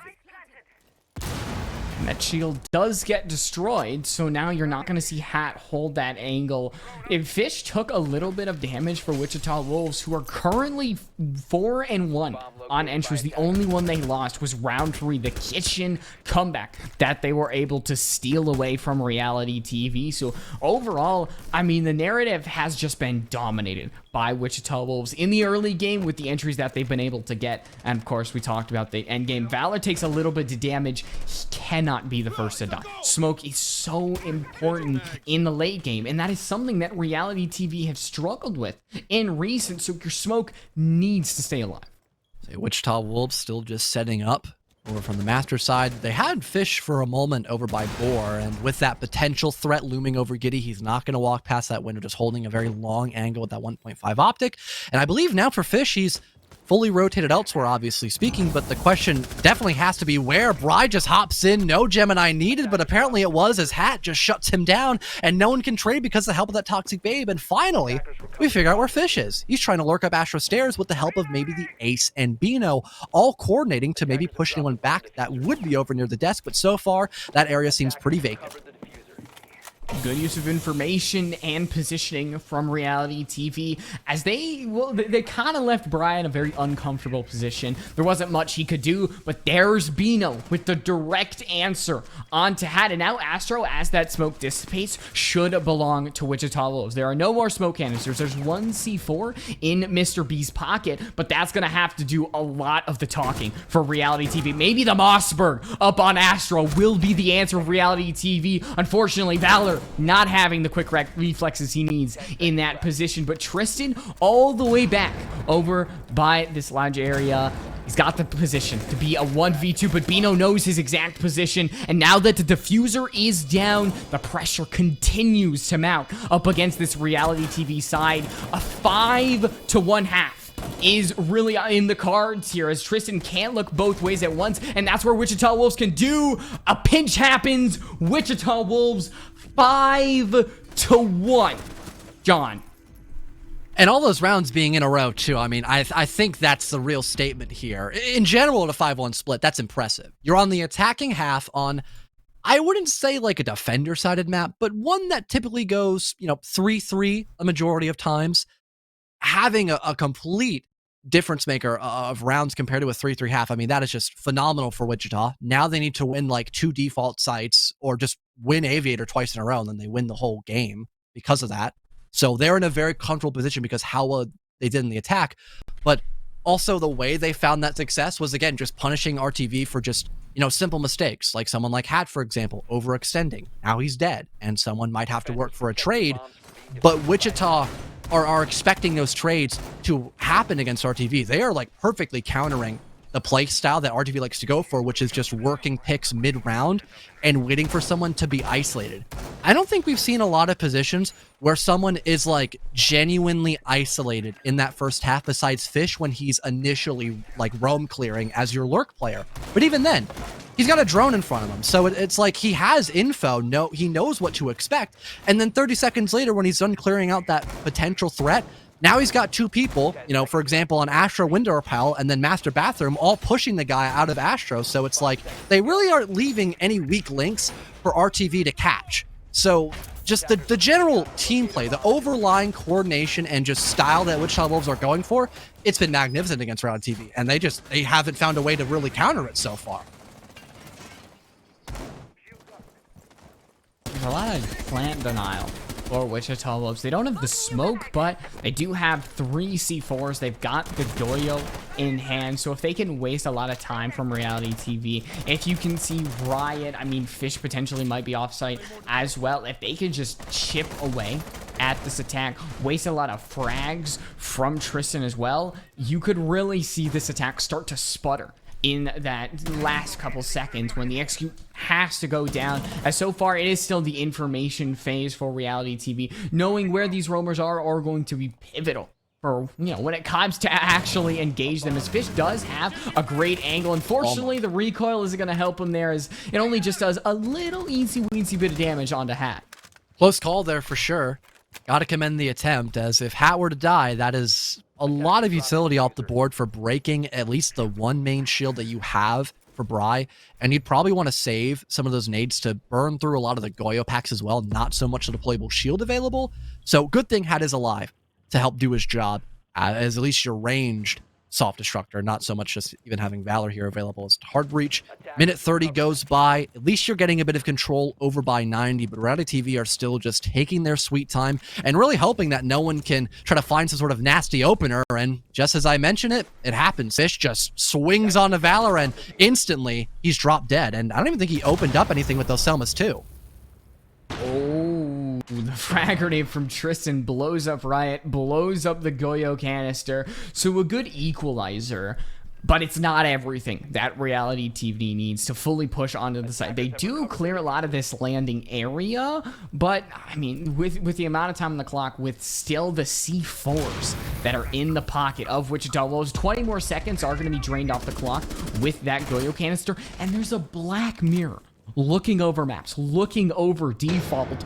What are Reality TV going to do in this circumstance? They actually rotate all the way over back to 90. It's what we saw Wichita Wolves do on their attack. They have to attack this game's side, but there's still coverage from the defense. You have Fish holding by Bookshelf. You have Bry holding in Study.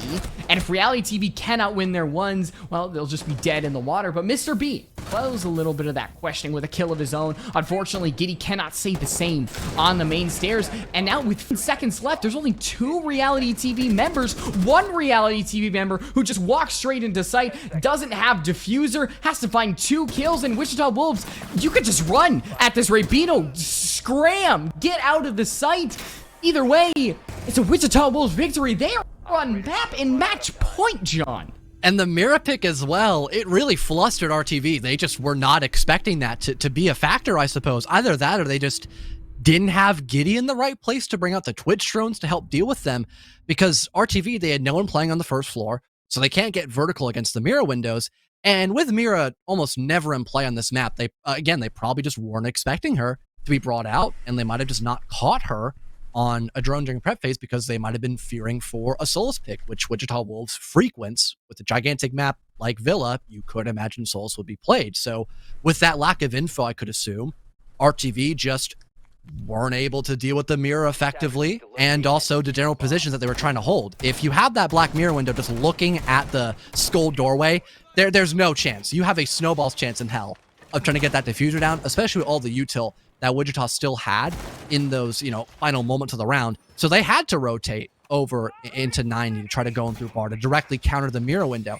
But with people still over by study to make sure no one can walk in from that direction, and with someone, that being Fish, over by main stairs to kill the guy playing underneath, again, the options are accounted for by Wichita Wolves, and they really are just hard countering RTV in this game. There's no better way to put it. The scoreline really shows that example perfectly too.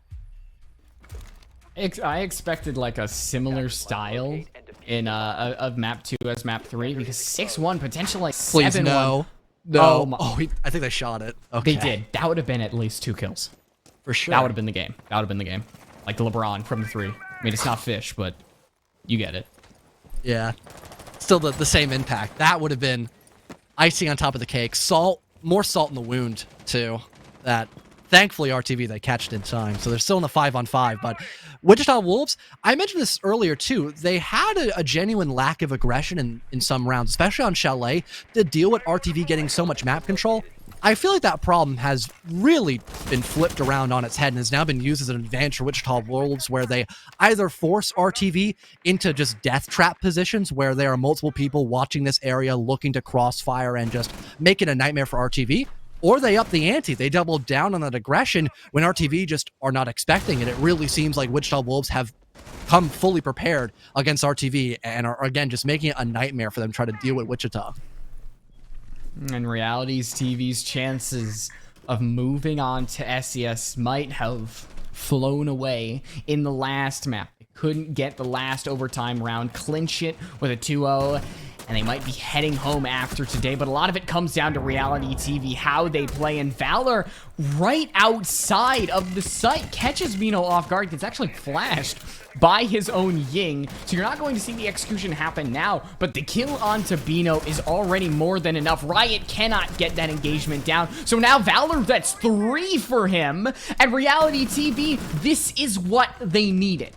They needed a huge play from at least 1 or 2 people. Wow. But Wichita Wolves have 3! Twizzler with the 1.5 and the suppressor turn things around, and RealityTV, it was a beacon of light, one shining glimmer of hope, and it might blow up in their faces just like Tristan's knees getting blown up with a Capcan trap. Twizzler changes this round and might take us all the way to the end, but Giddy gets a kill of his own, and things have quieted for the time being, but Wichita Wolves are not going down without a fight in this round. Say a 2 versus 2 still for RTV, definitely accomplishable, but Wichita Wolves really trying to play that contact. Brian Fish just so close to one another. They really want to try to get this double swing down to maybe stop the plant. But Tristan now planting. The sound has definitely been communicated to Wichita. You're gonna see Bri take it. He wins out the fight. Can't get the shot. It's up to Fish. We said his name so much and he gets it! The final kill to send Wichita Wolves to the semifinals. They play against Oxygen. All the haters, all the naysayers, silenced. An outcome none of us really expected. Casters and viewers alike. Wichita, they started with a whimper on Chalet, but ended Villa with a roar as they advance to the semifinals of SCS playoffs. What a game it's been for them. What a series overall for them, too. Again, the T3 team that no one really looked at besides the fact that you had JJ, an icon of T3 being there, when he was removed because, you know, he just didn't have enough time to continue playing, moving away from university, heading back home for the holiday season, we thought this could be wraps for Wichita. But their pickup of Fish and their adaptation by both Riot and Bino has been more than enough to take down the top dogs of T2 in such a dominant fashion as well. A 7-1 win right after a barn burner game on Cafe. I mean, full props to them. This was a very deserved game for them to take against RTV. And honestly, I cannot wait for the interview. This is going to be so much fun. Absolutely. Wichita Wolves, I mean, they just came out in map 2. Yeah, the zoom in. They came out in map 2. I think that the split, we just saw a different team from then on out, and they did not take their foot off the gas pedal. Any round in which RealityTV had like a 4-2, maybe 5-3 man advantage, that didn't mean anything. Wichita Wolves just came back from a disadvantageous man count. Everything was coming up WW, or I guess in this instance, WWW, adding a win to that column. So a crazy map 2. Map 1, we all saw that RealityTV walked away pretty cleanly. Map 2, about as tight as you could get. And then map 3, it was just the Wichita Wolves showing Fish. It's fitting that he ends it right there. Yeah, and sure, we talked about, you know, Fish needing to step up, have his quote-unquote, like, LeBron game. He definitely displayed that on Villa, but it wasn't just Fish. Again, everyone really did their part there in the end. Sure, Twizzler was, like, a little silent at the beginning of that matchup, but towards the end, that double kill he found, and again, being there with Bry towards the very end, that was so impactful, and that made up for everything else. He kept it fairly even, 5 and 6, and again, that last round was so impactful for him on the Frost roll. Even having the Twitch most rounds too to break more utility, that really does go a long way if you build it up over time. And RTV, sure, their stats didn't look horrendous, but compared to what they distributed back, you know, on Chalet, Giddy dropping double digits. You go to map 2 where Tristan was doing the same thing. Comparing that to this, it's definitely pretty rough. Hence the 7-1 defeat by them here on map 3. There's no better way to put it. They just didn't play that great on Villa compared to their other 2 maps. And Wichita Wolves, I mean, they got 4 plants down out of 6 rounds. Gotta give them props despite a for how they Solus. were.